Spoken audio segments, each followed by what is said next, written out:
Ralph Schoenman. And Maya Schoen, coming to you Tuesday, October 11th, 2005. We have a remarkable program for you today, a unique opportunity. We have in the studio with us author Joan Mellen. Her book, soon to be released, is A Farewell to Justice, Jim Garrison, JFK's Assassination, and the Case That Should Have Changed History. It will be published by Potomac Books in the release date in November. Now, Jim Garrison's prosecution of Clay Shaw and his investigation of the JFK assassination was the case that should have changed history. And in fact, Joan Mellen's compelling book and her investigation over 7 years will change history. Hi, Joan. Are you there? Hi, Maya. Hello, Joan. Hi, Ralph. Let's start by saying a little bit about who Joan is. Joan Mellen, Temple University professor and author, is well known for her biographies of Lillian Hellman and Dashiell Hammett, Kay Boyle, her film criticism and filmography of Marilyn Monroe and the Battle of Algiers, and many Japanese filmmakers and movies, and also a biography of Bob Knight, one that is outside the realm of the usual sports biography. Joan is the author of 17 books and countless articles that have appeared in the Baltimore Sun, New York Times, Los Angeles Times, and Philadelphia Inquirer. She's been a professor at Temple University, particularly one of the creators of the Creative Writing Program, and in 2004 was awarded the most coveted Great Teacher Award for her outstanding achievement, particularly in the Graduate Writing Program. Ralph? Well, Joan has, as well, Maya, written a very important investigative book called Privilege, which is an investigation of the death of Sasha Bruce, who was the daughter of David K.E. Bruce, who was the U.S. ambassador to Great Britain and one of the key figures in the OSS, the predecessor of the Central Intelligence Agency. But with respect to A Farewell to Justice, let me say to you that A Farewell to Justice, in my judgment, is far and away the most significant document and investigative work ever to emerge with respect to the assassination of John F. Kennedy. And I speak from some experience here, because I have to say to you, brothers and sisters, that as many of you are aware, my work with Bertrand Russell entailed the formation of the Who Killed Kennedy Committee in early 1964. We brought Mark Lane to London. Rush to Judgment was written in my flat in London. We indeed were engaged in this effort, and I can tell you from experience, and that includes an acquaintance and involvement with Jim Garrison, that nowhere has there appeared a book as devastating in its documentation, an exhaustive purvey of witnesses, and its involvement with the very plug-ugly contract killers, the people who were not just involved in discussing the assassination, but in implementing it, the coordinates.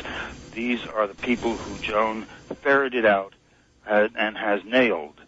I am convinced that for decades this is going to be a benchmark book, and its evidence and its documentation and its witnesses perused, studied, and the implications are no longer implications. It's right there. The head of the intelligence services, the Central Intelligence Agency, and military intelligence are the authors of the execution of the President of the United States.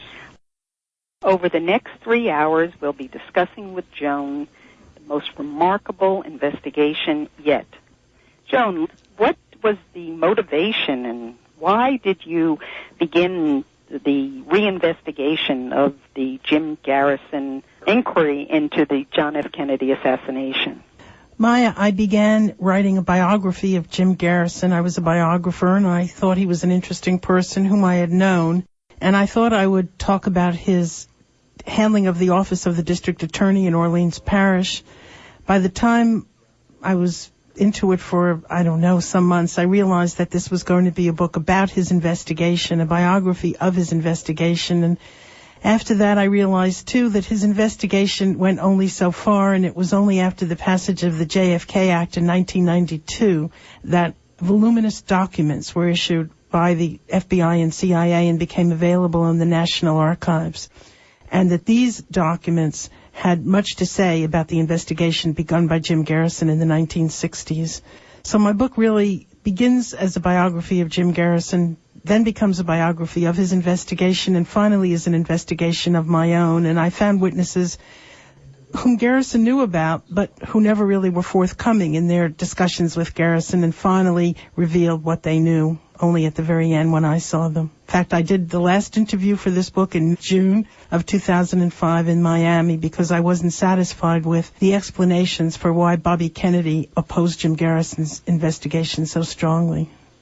We're going to be going more into the particulars of Bobby Kennedy and his interference with the Garrison investigation in the second hour. But right now, let's look a bit more at what the structure of the Garrison investigation was and how you actually peeled away all the layers and then were able to substantiate what he had found and then went even deeper so that you actually got to the core of the relationships that showed that Oswald was not a lone assassin, that in fact Oswald, Clay Shaw, David Ferry, and many others were involved in the conspiracy to assassinate John F. Kennedy. Joan? Yes, sir. Yes, well, we were, that was a question, I think, but in any event, the question here, I think, has to do with what allowed you to reprise Jim's investigation and to take it to the places where he could not go. How did I do it? In other words, how did I do it? How did you do it? And, of course, you know, a huge array of data and evidence wasn't available to Jim during his lifetime. But then the actual ferreting out of witnesses and the interviewing of those witnesses and inducing them to come forward and to acknowledge the relationships, the planning of the assassination and its implementation, that is your work. Building on Jim Garrison, though it may be, I have to say that, and I speak here as someone who is experienced in this, I have never seen anything like this. Please expatiate a bit. Okay, Ralph. Well, as you were talking, I was thinking of one particular witness who enabled me to see Lee Harvey Oswald's role and that he was involved with people who were involved with U.S. Customs, for example. And I was driving down the roads of Louisiana searching for anyone who had been involved with Garrison's investigation, who knew Clay Shaw. And I was driving in Bogalusa where I met one of Clay Shaw's friends. And this friend said what he had to say. And then he said, you know, you really should talk to my wife. And his wife came out and said, you know, I had gone to junior high school with Lee Harvey Oswald.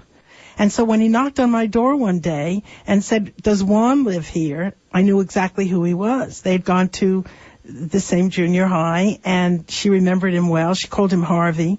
And it turned out that her neighbor was a man named Juan Valdez, who later would be the chief suspect in the murder of a doctor named Mary Sherman, who was, we think, was involved with one of Garrison's chief suspects, David Ferry.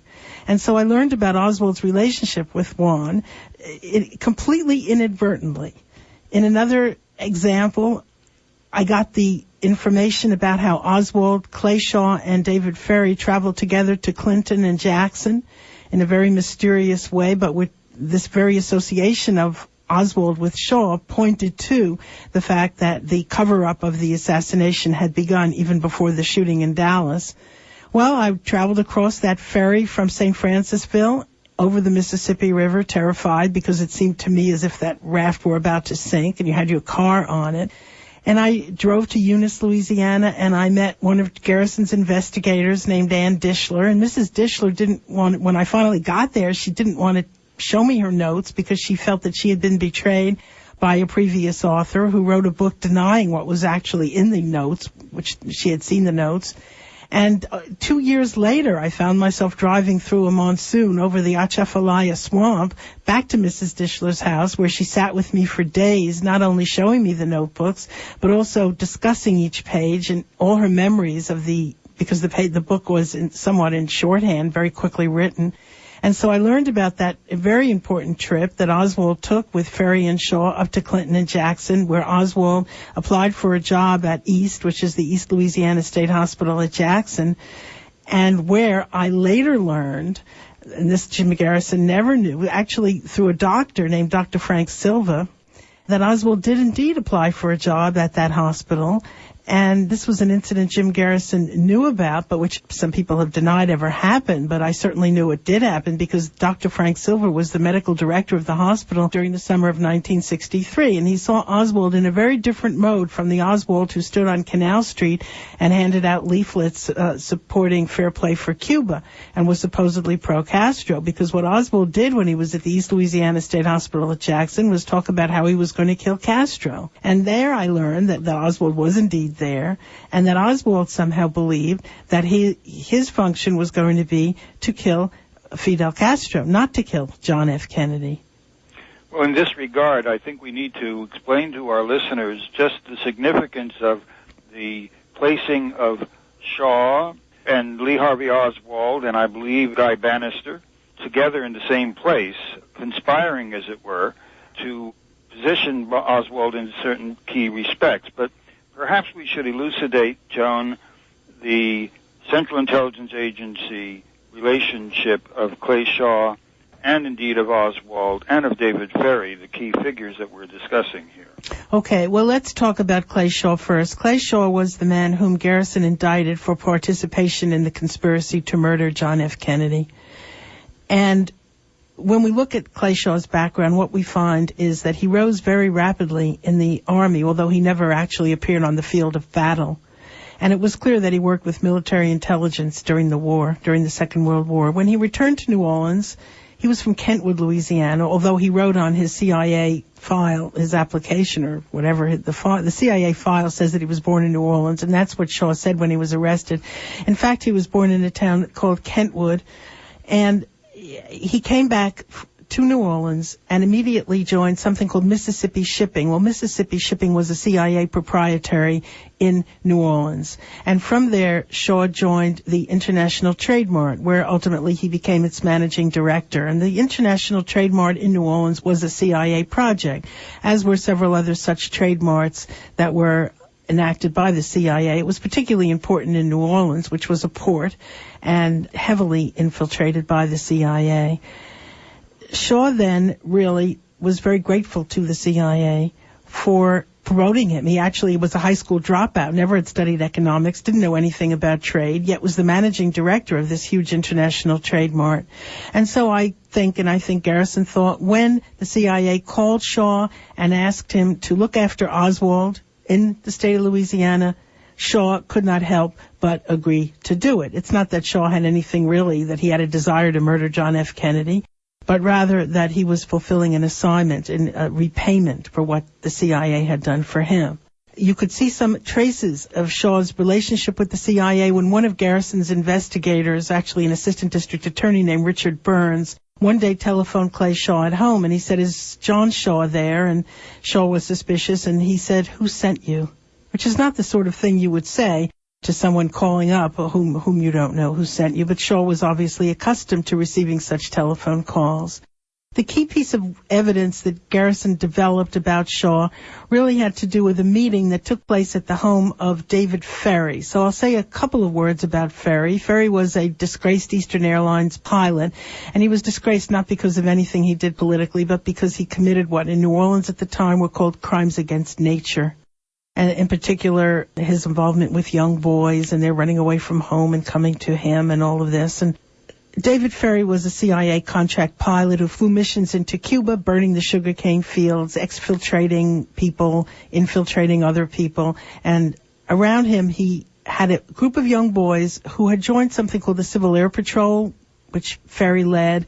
And among those boys was Lee Harvey Oswald. So a relationship existed between Lee Harvey Oswald and David Ferry dating from the 1950s, before Oswald joined the Marines. So now we're coming to the late September, perhaps, of 1963. At a party at David Ferry's house called a gathering, we see Clay Shaw. Lee Harvey Oswald is present during that evening, only he's called Leon, which he was on several occasions in this story. And they're discussing the assassination of President Kennedy. In particular, Shaw and David Ferry are discussing what their alibis would be for November 22nd, 1963.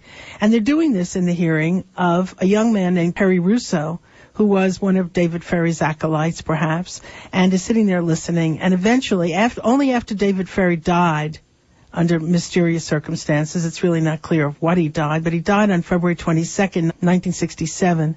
And the following week, Perry Russo came forward and wanted to tell his story to the sheriff in Baton Rouge. And the sheriff's office in Baton Rouge didn't want to hear it. And they said, go to the newspapers. And so Perry Russo went to a Baton Rouge newspaper and told about David Ferry. He didn't talk about Shaw at that moment, but he did talk about Ferry. And Garrison's investigators in New Orleans read the newspaper, and Mumu Chambra was one of Garrison's people, drove up to Baton Rouge the next day to talk to Perry Russo. And it was then, on that Saturday, that Perry Russo told Andrew Chambra about the party at David Ferry's in which Ferry and Clay Shaw discussed what their alibis would be for the day of the assassination. These alibis turned out to be true. David Ferry was in Hammond at Southeast Louisiana University, and Clay Shaw was in San Francisco during the assassination. So both of them found it turned out to be true. Garrison immediately had Perry Russo take sodium pentothal to see if he was telling the truth. Really, they did that. They knew the evidence, and they did that just to check. And Russo said the same things. Before the sodium pentothal test, and this was something that I discovered, Perry Russo sat before a police artist, and he described the people that he saw at David Ferry's apartment. In particular, he described the man who called himself Clem Bertrand, and Clay Bertrand was the alias of Clay Shaw. And as Perry Russo described this person, the artist was a police officer, drew the picture, and it turned out to be an exact likeness of Clay Shaw. Now, you might wonder whether that police artist who has come forward here for the first time was telling the truth. But the fact that he turns out to be the person to whom my book is dedicated, a New Orleans police officer who first walked the beat on Bourbon Street, later was part of New Orleans Police Intelligence, still later was one of the members of Team 3, the Louisiana investigators who worked for the United States for the House Select Committee on Assassinations, and a police officer of impeccable record named Robert Burris. And Robert Burris, his ambition in life was to be an artist, but because he grew up in the projects and was poor, and his dad was an alcoholic, and he had nothing, he had to become a policeman. But it wasn't what he actually wanted to be an artist. And so he is the person who drew that likeness of Clay Shaw. Well, Joan, this is incredibly important, and you have a chapter in your book called An Operative in Action, which details the intelligence role of Clay Shaw.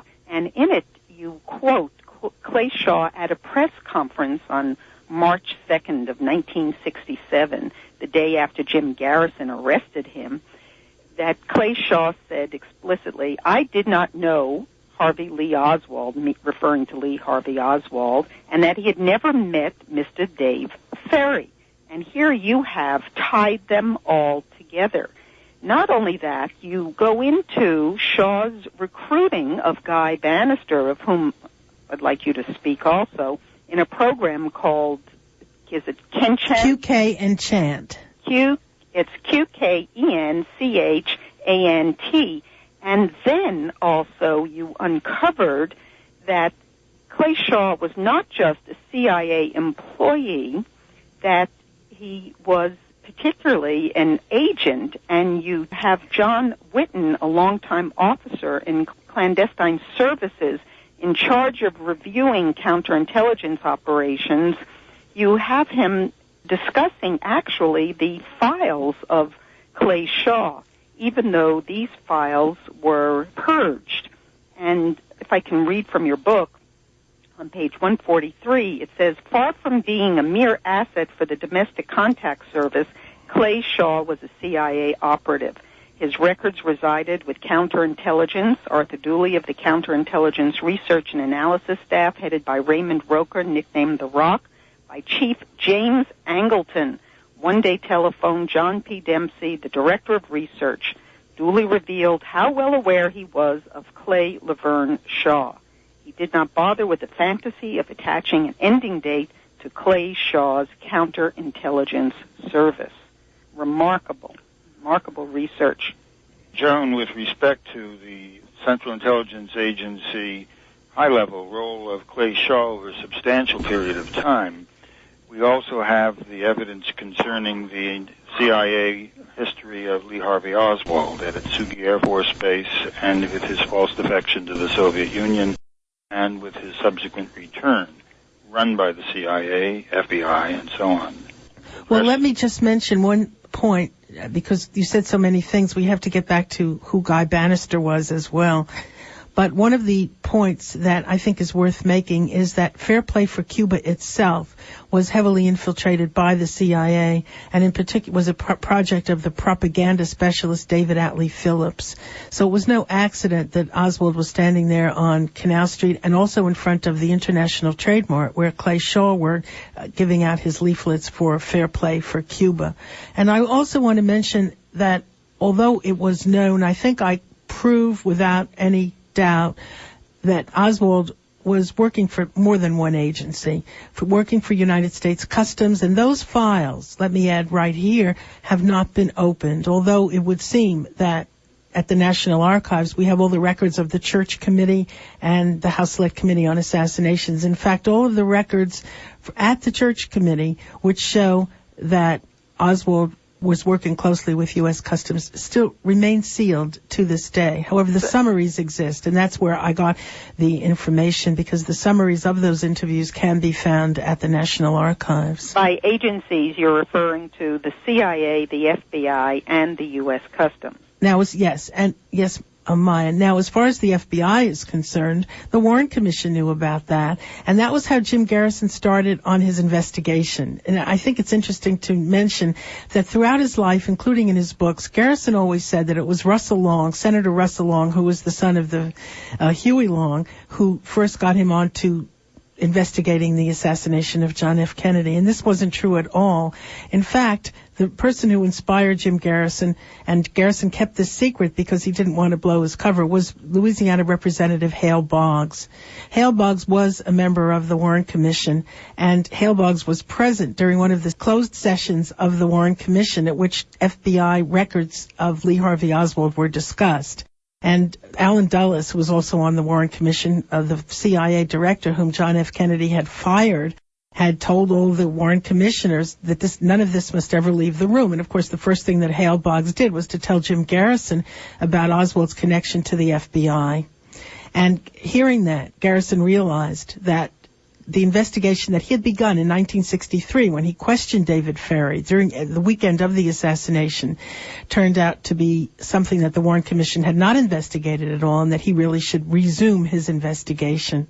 One of the people whom I interviewed at great length was the FBI clerk, William Walter. And I think he's one of the most important witnesses. He was deposed before the House Select Committee, who tried to discredit him at every turn, and I think that William Walter stood up well under that questioning, and I think he's an entirely credible witness. William Walter was a young Tulane student in 1963, and during the summer when Lee Harvey Oswald was arrested on Canal Street for a skirmish that he had with members of a Cuban organization called DRE, which was the Directorate of Students, Oswald was arrested and taken to jail, where he was questioned by Lieutenant Francis Martello. And Oswald told Lieutenant Martello, call the FBI and tell them that you have Lee Harvey Oswald here. Actually, I think he said Lee Oswald. Now, Martello never talked about this, and he only did so many, many years later in the 1990s. Well, Martello telephoned the FBI. The person who answered the telephone was William Walter. And William Walter, it was, I guess, late at night, maybe on the weekend, and there was only one FBI agent present. His name was John Quigley, and Quigley immediately told Walter to see if they had any files on Lee Harvey Oswald, and of course the place was filled with files, including a file that was in the sealed filing cabinet of the special agent in charge down there. And there it became clear that Lee Harvey Oswald was part of FBI operations in New Orleans. This was a security file that was kept in a locked cabinet. There were also informant files. And on the jacket of Lee Harvey Oswald's security file was the name of a very well-known FBI agent down there in New Orleans called Warren DeBruys, who until this day, and I've spoken to him maybe 2 months ago, denies that he ever knew Oswald, although he did say to me something that he never said before. What he said was, I wouldn't be a very intelligent man if I never changed my mind. And I'll take that as an admission by Warren DeBruys, because otherwise he was the toughest. Although he was not the special agent in charge, he was the toughest of the FBI agents down there. Anyway, there's Oswald's Relationship with the FBI spelled out beyond a doubt. The CIA records do not reveal that Oswald was part of the false defector program that went into the Soviet Union, but it was pretty clear that he was. All the evidence points to that. Well, let's take a moment to look at the intelligence relationships here. The Fair Play for Cuba Committee at the time was a one-person operation, Lee Harvey Oswald, but it was operating out of a particular location. And it was a building that had offices of somebody named Guy Bannister, which was a clearinghouse for intelligence operations. You have here a convergence of Guy Bannister, Lee Harvey Oswald, David Ferry, Clay Shaw, and in various circumstances, Jack Ruby as well. The convergence of the central figures in the planning and implementation of the assassination of John F. Kennedy. Would you expand upon your own documentation of this with witnesses and documents? Well, first, I think we have to tell the audience who Guy Bannister was. Guy Bannister had been the special agent in charge of the FBI office in Chicago, which, of course, was the mafia stronghold. He came to New Orleans where, as a cover, he joined the police department and became, and I can't recall his exact title, but he got into a drunken rage once in a bar and he took out his gun and whatnot, and he was fired from the police department. He ran what was supposedly a detective agency at 531 Lafayette Street. And the side entrance of that building, now the United States Courthouse at 500 Camp Street, but the side entrance is 544 Camp Street. And Lee Harvey Oswald stamped 544 Camp Street on some of the leaflets that he gave out for Fair Play for Cuba. And this created quite a disturbance. When Jim Garrison started his investigation, he took note of that. And it was Garrison sitting in his office one day with several Cubans who were helping him who said, "Wait a minute, what number camp? What number camp?" And we have this on tape because the district attorney's office taped that session, and then Garrison realized that Oswald actually was operating out of the offices of Guy Bannister. Guy Bannister was in close touch with the FBI, with the CIA. He sent jeeps to Cuba. He was involved in anti-Castro activities. He was involved in collecting ammunition for an invasion of Cuba. He was involved in supplying money from the CIA to the training camps, training Cuban exiles to invade Cuba north of Lake Pontchartrain. All these names are so familiar now, aren't they?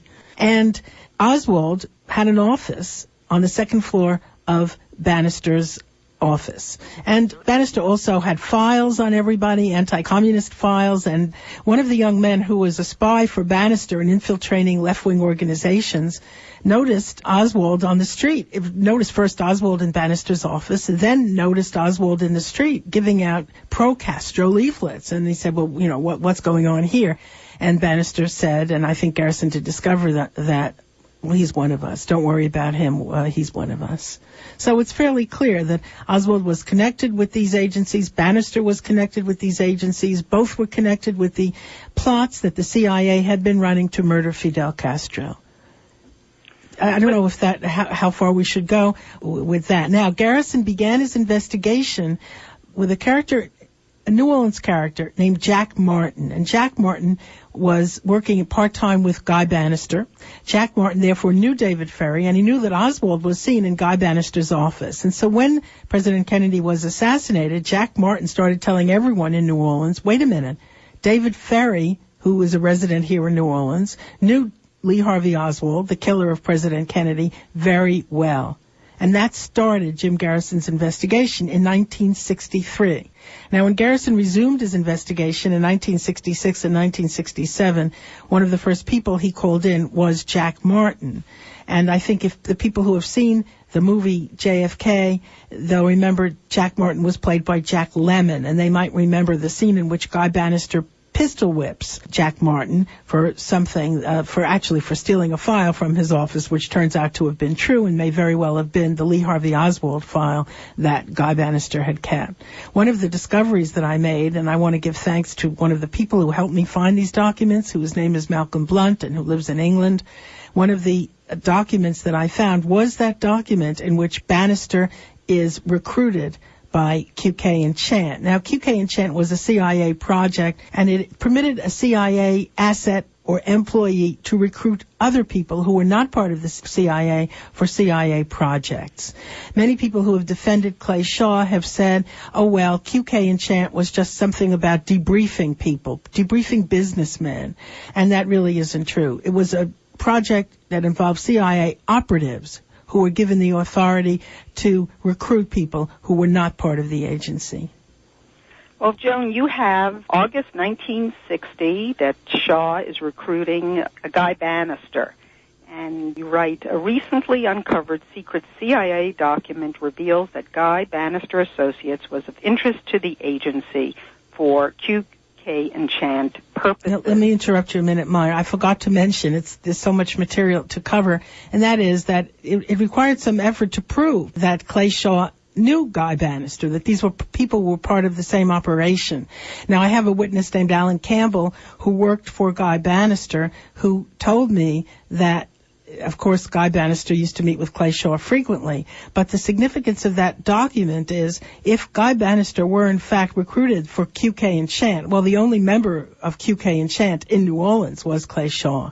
So there we have the connection between Guy Bannister and Clay Shaw confirmed by a document itself. Today, we're speaking with author Joan Mellen, investigator Joan Mellen, who has prepared the most incredible, compelling book, A Farewell to Justice, Jim Garrison, JFK's Assassination, and the Case That Should Have Changed History. This is the first interview with Joan for the release of her book. WBAI is very fortunate today to have Joan with us here in the studio. Ralph?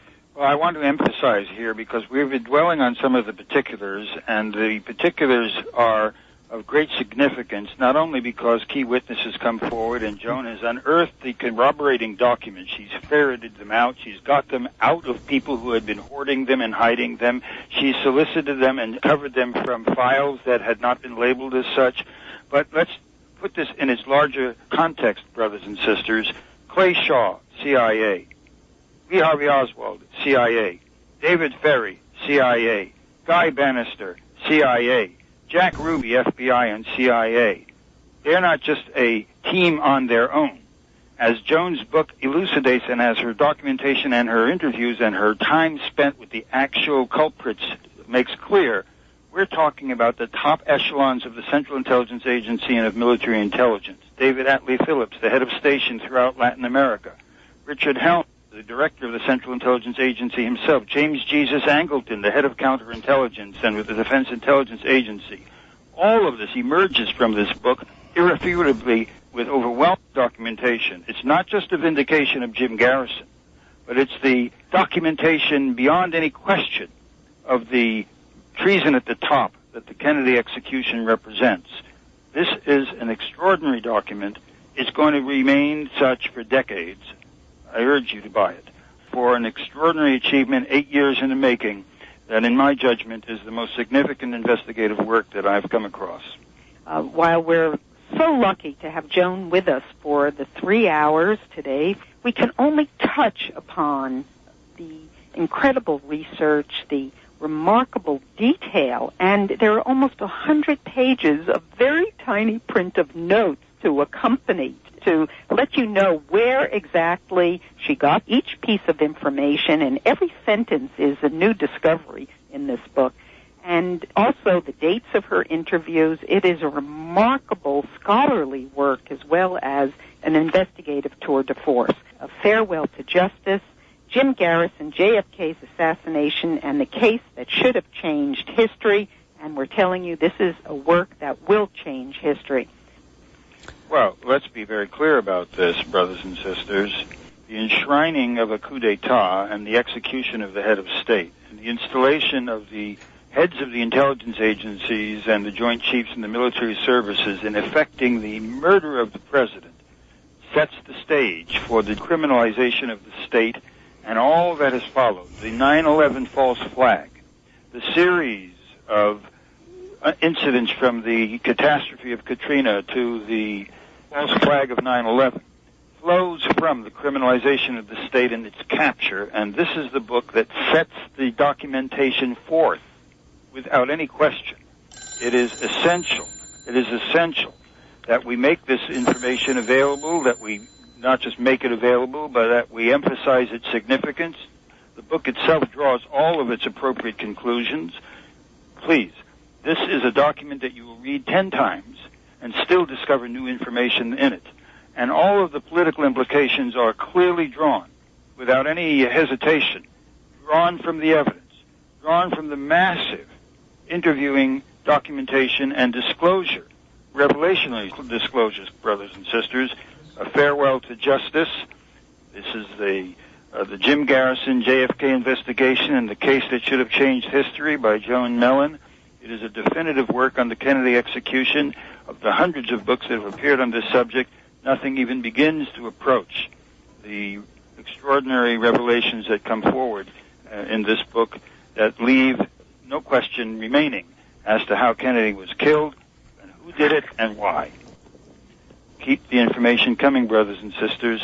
The struggles ahead will depend upon the kind of revelations that we're able to find and to make our own by acquiring A Farewell to Justice by Joan Mellen. I wanted to say something. Can I interrupt, Maya? Oh, of course. I first of all want to thank WBAI for the opportunity to discuss this book in such a way without any hesitation for this length of time and to explore the ideas. I can't think of any other station in the country where this would be possible, and I didn't know that you call it free speech radio, but that's certainly what it is, and I'm extremely grateful for that. I think it's extremely rare, increasingly rare, and I can't applaud WBAI enough. I'd also like to mention that there are other aspects of the social history of the United States of the 1960s in this book, as well as the discussion of the assassination of President Kennedy. One of those is the civil rights movement and the efforts of CORE, especially, it turned out, in that little town of Clinton, Louisiana, in the summer of 1963, when Lee Harvey Oswald went up there with Clay Shaw and David Ferry. It turned out that Oswald stood on line to register to vote in the middle of a CORE registration drive. And that was an extremely important registration drive because in East Feliciana Parish in Louisiana, I think they only had 10 African-American voters on the rolls during that time. Very, very, you couldn't vote. And here's the registrar of voters in East Feliciana Parish had a doll with a noose around its neck on his door. And he also had in his office one of those anti-civil rights movement, I don't know what to call it, the vicious posters against Martin Luther King, in which it was Martin Luther King at the communist school in Tennessee. And one of the great efforts in the state of Louisiana to avoid integration was to suggest that the civil rights movement was infiltrated by communists. And there's the registrar of voters up there in East Feliciana Parish, Henry Earl Palmer, with that poster. And the same poster appeared in the barbershop of Leah McGee, where Lee Harvey Oswald went to have a haircut on that trip up there, and ultimately became his visit to the hospital to apply for a job. And Joan, didn't you speak to McGee? Oh, I spoke to McGee as recently as 2 days ago. He's still alive. I also spoke, and I think a much more important person for me was the chairman of CORE in East Feliciana Parish, a man named Corey Collins. And this is a person who was a Vietnam veteran who was not given the right to vote. And Henry Earl Palmer told Corey Collins, well, you fail. Well, why did he fail? Because he answered all the questions on the exam correctly, and you only had to answer, I think, 6 out of the 10. And so he failed for that. And then there was a period of time that elapsed before you could go back and register again, and Corey Collins went back and, of course, registered to vote. One of the things that I found out about the stereotypes that we have about the South, have to be adjusted a little bit. Corey Collins was so courageous that he stood up to the Klan at every chance, and he knew where they met. They used to meet at a TV repair shop, and he'd go in there when he saw all the cars outside, so he knew the Klan was meeting, and he would go in there just to show that he knew that they should know that he knew that the Klan was meeting. And he was extremely courageous, extremely forceful, and Corey Collins was one of the people who came down to New Orleans in February of 1969 to testify at the trial of Clay Shaw, and to show that Clay Shaw certainly had lied when he said that he didn't know Oswald, or Ferry, more to the point Oswald, because Corey Collins was one of what were called the Clinton witnesses. And what Corey Collins told me, and he never told Jim Garrison, Corey Collins worked for the post office in Baton Rouge at the time of Garrison's investigation, and as a result of his testifying for Jim Garrison, Corey Collins was fired by the United States Post Office. They had written to him on saying he had to be at work on Saturday morning when they knew he couldn't possibly get back up there in time to be at work. And he was fired, and he never told Garrison. And I said, well, why didn't you tell Garrison? And he was just so stoical, and he didn't want to bother Garrison with the fact that he'd been fired from his job because he testified at the trial of Clay Shaw. And one of the great sadnesses for me was that Corey Collins died a year ago this month, in October, and so would not ever read the book. And I call him an unsung hero, which is the title of chapter 14. And Corey Collins faced down lynch mobs, and one time they removed somebody from a jail. They were going to lynch somebody, and he got there, and he said, by the time I get there, he better be back in jail. They better leave him where he was, and they did. And later, when some of Clay Shaw's friends went up there and tried to intimidate Corey Collins' father, he exposed them, and he knew as liars, because they said that a deputy sheriff had pointed out the Collins house, and Corey Collins said, well, the deputy sheriff knew, and of course this is a racist who's used words that we won't use on WBAI today, but he said he knew that Corey Collins had told all the so-called law enforcement up there, bother me, not him, referring to his father. And I think that Emmett Collins, it was Corey Collins' father, died the previous June, and Corey Collins was on dialysis throughout the time that I knew him, and he stayed alive through that summer after his father died, and then he died himself, as I said, in October.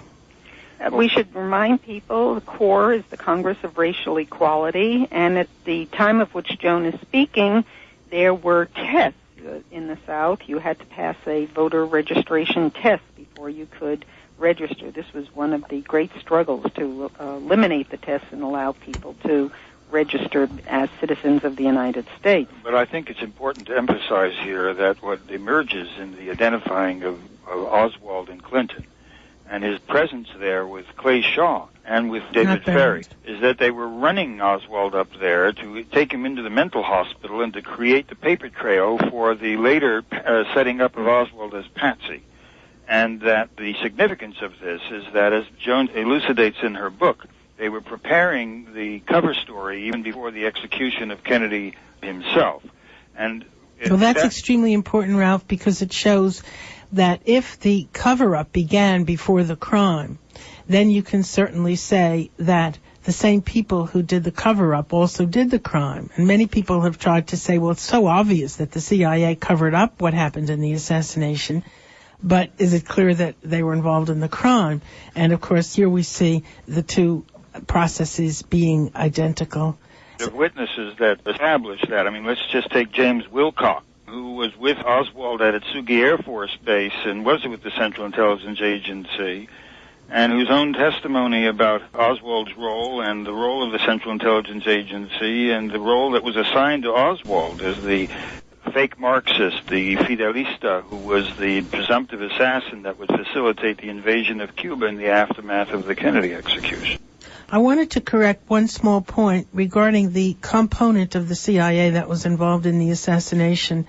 And I think it's the people that seem to be involved here. First of all, of course, the legal offices of the CIA in Lawrence, Houston are present throughout this. But primarily it was the clandestine service and not, I would say, the several other components. For example, people in the Soviet realities section, which should have been notified about Oswald's presence in the Soviet Union and were not informed. And I think even one might question whether the clandestine service, which at that time was led by Richard Helms, he was deputy director for plans, and plans meant dirty operations or the clandestine service. It's not even clear whether John McCone, who was director of Central Intelligence at the time, was informed. And I think we know the phrase now, plausible deniability, that it would be, I think they thought, much better that he not know. And I think Helms pretty much admitted when he testified before the Church Committee that there was a great deal of information that they never shared with John McCone, precisely so that he could say that he didn't know about this or that, and that he really really didn't know and that he would be telling the truth. And I think it's very likely that the same was true for the Kennedy assassination itself. Well, now, Joan, let's talk for a moment about the revelations that occurred in the Italian newspaper Paesi Sera, which had been carrying out an investigation in Italy during the late 60s into the Central Intelligence Agency role in Italy in preparing the potential military putsch in Italy that did in fact occur in Greece, and in what was later disclosed to be something called Operation Gladio, the 40-year subversion of the political process in Italy and staging operations. One of the things that emerged from that series of investigative reports in Paesi Sera was the proprietary company Centro Mondiale Commerciale, World Trade Mart, with a figure named Clay Shaw, and another operation of the Central Intelligence Agency called Permanent Industrial Expositions, or Permindex. As you know, I sent those materials to Jim Garrison at the time, and you and I had occasion to interview the editors and the participants in that study a couple of years ago. Yeah, I wanted to make that point. You made it for me, but I was going to make that point, that Jim Garrison didn't have the CIA files of Clay Shaw that we have today.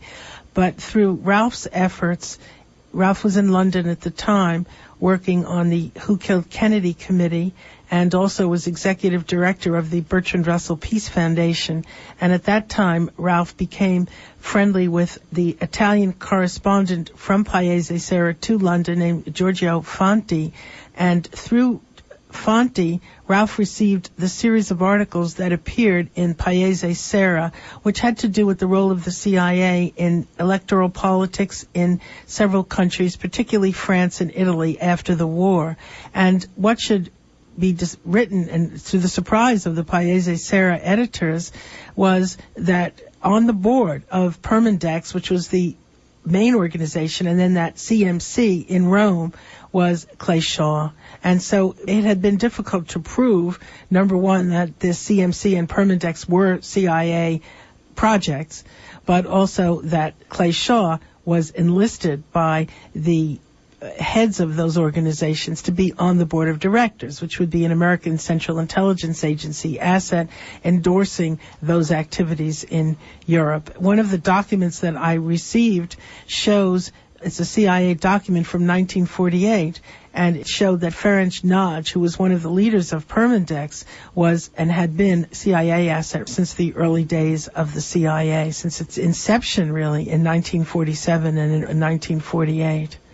Well, aren't we talking as well here with the involvement of Guy Bannister and in the activities of Permindex and of Clay Shaw and the Centro Mondiale Commerciale, not only what led to the assassination of Kennedy, but an elaborate plan to support the fascists in France who were involved in the OAS in Algeria, Jacques Soustelle, and the planned assassination of Charles de Gaulle.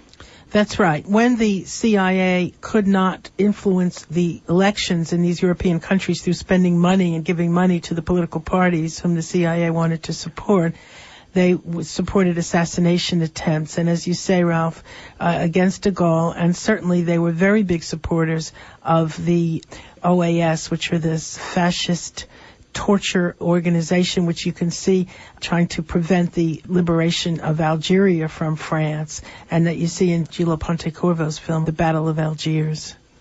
We're speaking with author Joan Mellen, and we're discussing her soon-to-be-released book, A Farewell to Justice, Jim Garrison, JFK's Assassination, and the Case That Should Have Changed History. This is a book that will change history because it elucidates and it uncovered new information that confirms without a doubt that Lee Harvey Oswald was not a loner, but a government agent who worked for the CIA, the New Orleans FBI office, and U.S. Customs, that he worked closely and connected to the CIA-sponsored anti-Castro figures in New Orleans, including Clay Shaw, of whom we've been speaking, David Ferry, and a Cuban associate of Shaw's at the International Trade Mart named Juan Valdez. Clay Shaw and David Ferry, both Garrison suspects and CIA operatives, implemented the assassination. They helped frame Oswald as the murderer. Let me point out that Joan, over the period of nearly 8 years, interviewed 1,000 people. 1,000 people. She ferreted out every last associate of the people involved in the execution of Kennedy. She not only did that, but tens of thousands of documents were searched and perused, and documents that produced snippets of information in each document, each of them explosive. This is integrated now in a seamless depiction of the unfolding of this execution and its instruction from the highest levels. Joan, talk a moment about Maurice Bishop and Lee Harvey Oswald, and who is Maurice Bishop? Joan, talk a moment about Maurice Bishop and Lee Harvey Oswald, and who is Maurice Bishop? Maurice Bishop is the name, one of the aliases that David Atlee Phillips took. And it was an unusual moment when one of the leaders of the Cuban exile anti-Castro movement, Antonio Veciana, testified, or rather, I shouldn't say that he testified, but he revealed to the Miami investigator Gaten Fonzi that he had seen his own handler, Bishop, which was Phillips, talking to Lee Harvey Oswald. And it was a rare moment that, but then we also have evidence that David Atlee Phillips was seen at the training camps north of Lake Pontchartrain with David Ferry and Lee Harvey Oswald and others. So I wanted to get back, though, Ralph, to one other point about Jim Garrison and the Italian newspaper Paese Sera, and that is that in the last 5 years, there have been renewed attacks on Jim Garrison. And one of those attacks has said that the only reason that Garrison charged the CIA with having been responsible for the murder of President Kennedy was that he read about this in Paese Sera. And the Paese Sera was blaming the CIA for its interference in European politics only as a result of disinformation sent by the KGB. And one of the things that I had to do then was to go to the surviving editors of Paese Sera and ask them whether it was in fact true that they were targeting the CIA only as a result of the instruction of the KGB. And one of the people I found was a man named Gianfranco Corsini, who was absolutely indignant that the KGB could have influenced this newspaper, and I like what he said to me. We have no reason to trust new CIA documents any more than old KGB documents. And he said that he hoped for the demise of both the CIA and the KGB. Well, that's prescient, isn't it? Because the CIA today is not what it was in John F. Kennedy's time. Well, I should mention in regard to that, this is Max Holland, who is on the editorial board of The Nation, but is what we call a CIA writer. He actually writes for the CIA website, and it's Holland who has fabricated this ridiculous claim that Paese Sera was a vehicle for the KGB. The irony of it all is that Paese Sera, which is a newspaper of the independent left, it was not tied to the Italian Communist Party, and so what if it had been? But Paese Sera is rather analogous to The Nation itself, ironically enough. But it was Sartre wrote for Paese Sera, Simone de Beauvoir. It was a vehicle of the independent left intelligentsia across Europe and the United States. It was a daily newspaper with a very substantial following. And this investigative report was concerned with the role of the CIA in Italy. It's only quite fortuitously that they stumbled upon the presence of figures like Clay Shaw on the board of directors of these proprietary Central Intelligence Agency companies that were in Italy. We're speaking with Joan Mellen, author of this remarkable investigative work, A Farewell to Justice, Jim Garrison, JFK's Assassination, and the Case That Should Have Changed History. One thing you tracked down to talk about Clay Shaw is that, as I mentioned earlier, Shaw denied that he ever knew David Ferry. And in your book, you mention that Ferry, in order to rent the plane to go to Dallas, that he actually took out a loan, and it was co-signed by Clay Shaw. Maya, that was one of the biggest discoveries that I made, and I made it because I don't know how, now looking back, there was a retired police officer who was the founder of, I think, the Policemen's Union named Irv Magri. And he said, you have to talk to this former policeman from Kenner because he knows something. And it turned out that this former policeman from Kenner knew a loan officer named Herb Wagner, who had also been with the Civil Air Patrol, knew Ferry very, very well, and also flew missions for the CIA. And one day during Garrison's investigation, Herb Wagner was sitting in his office late at night with this police officer, and he said, I have something, and I wonder whether I should tell Jim Garrison. And he opens up a file drawer at the bottom of the, way in the back. He reaches into this file drawer, and he pulls out a loan application. And here's David Ferry, only several weeks before the assassination, applying for a loan. And when Wagner, who was called Von Wagner by everyone, very dramatic, and he would not give Ferry the loan, and there's Clay Shaw's signature as the co-signer, showing not only that the two knew each other, but that they were collaborating on this flight that Ferry took to Dallas 2 weeks or maybe even 1 week before the assassination. Now, I want to add here a fact, and that is that when David Ferry was interviewed by the FBI and the Secret Service right after the assassination, he said that he hadn't been in Dallas between 8 and 10 years. So obvious lie. Of course, Ferry was never interviewed by the Warren Commission, or, well, he was dead by the time of the House Select Committee investigation. But that loan document, I tried to find the actual document because wouldn't that be wonderful to have it? And Wagner had died, and all of his files were put in garbage bags, and his wife diligently threw them all away. And so I asked his daughter to go through her garage, see if possibly that file could have survived, but I have to say that it didn't. So I do have the testimony of the police officer and of his daughter, certainly of his daughter, as to his CIA connections.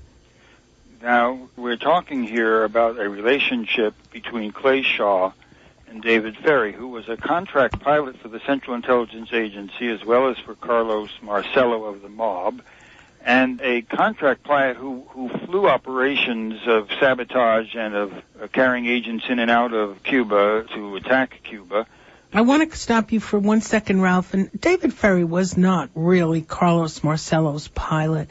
David Ferry worked for G. Ray Gill, who was the lawyer of Carlos Marcello. And Gill had represented Ferry when Ferry was fired from his job as a pilot for Eastern Airlines, and Ferry couldn't pay Gill. So as a favor to Gill, Ferry flew Carlos Marcello. He flew him back from Guatemala to the United States. He got a passport for Marcello and taped it to his chest and all of this.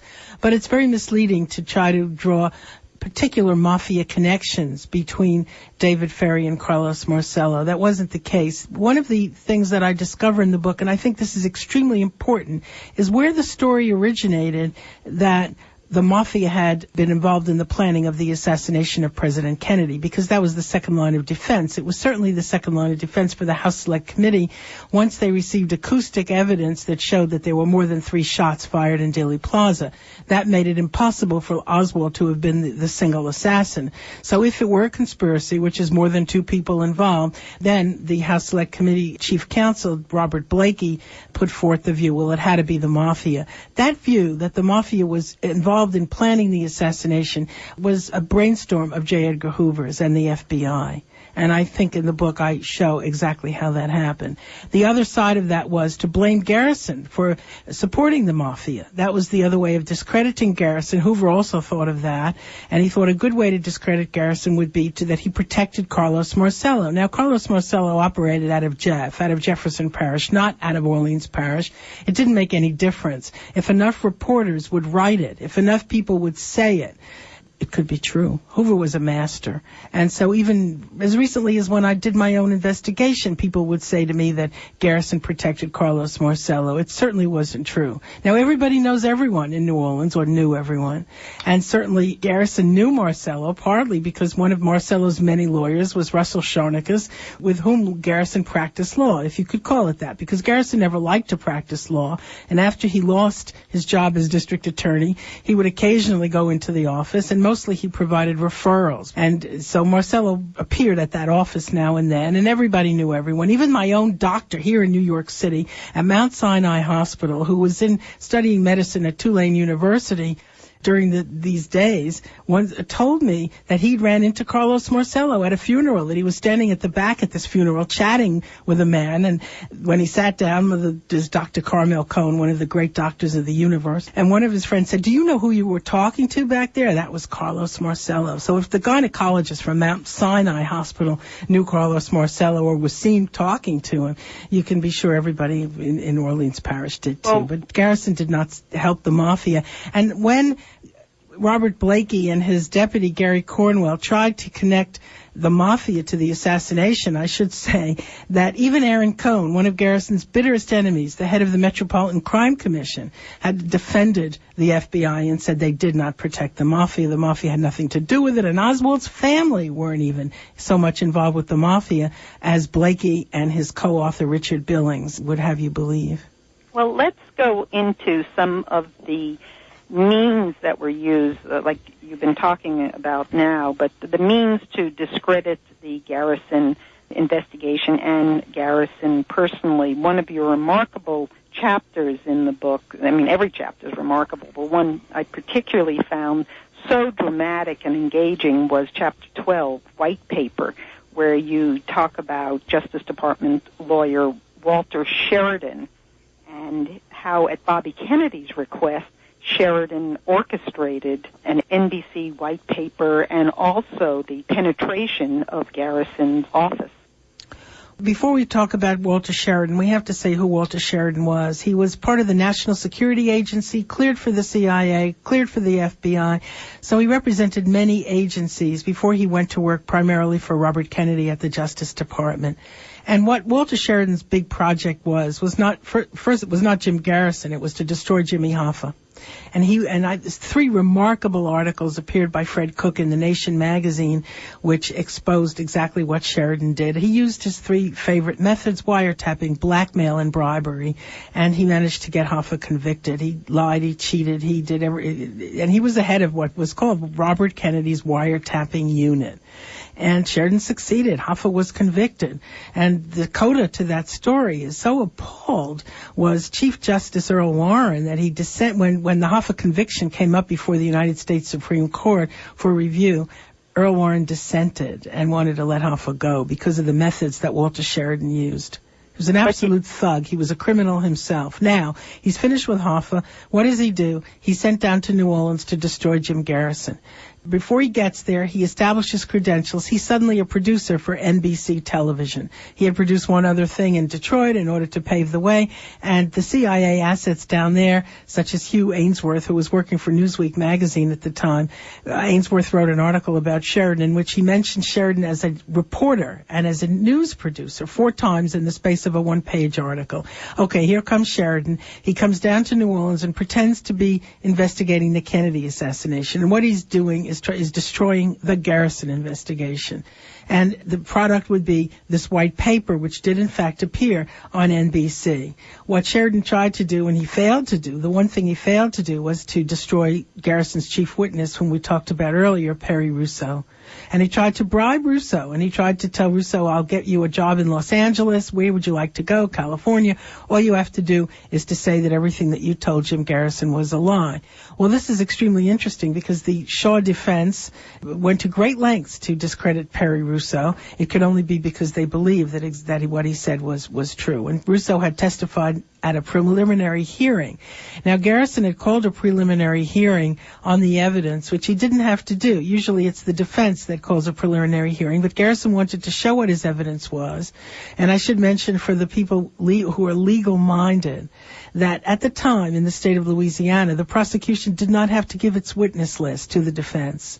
So here's Garrison exposing his chief witness, Perry Rousseau, to the public and gave the other side a chance for 2 years to attempt to destroy him. And that was what Walter Sheridan went to New Orleans to do. Well, this shows the collaboration of NBC, the network itself, with Attorney General Robert Kennedy and the FBI to prevent the real investigation of the Kennedy assassination.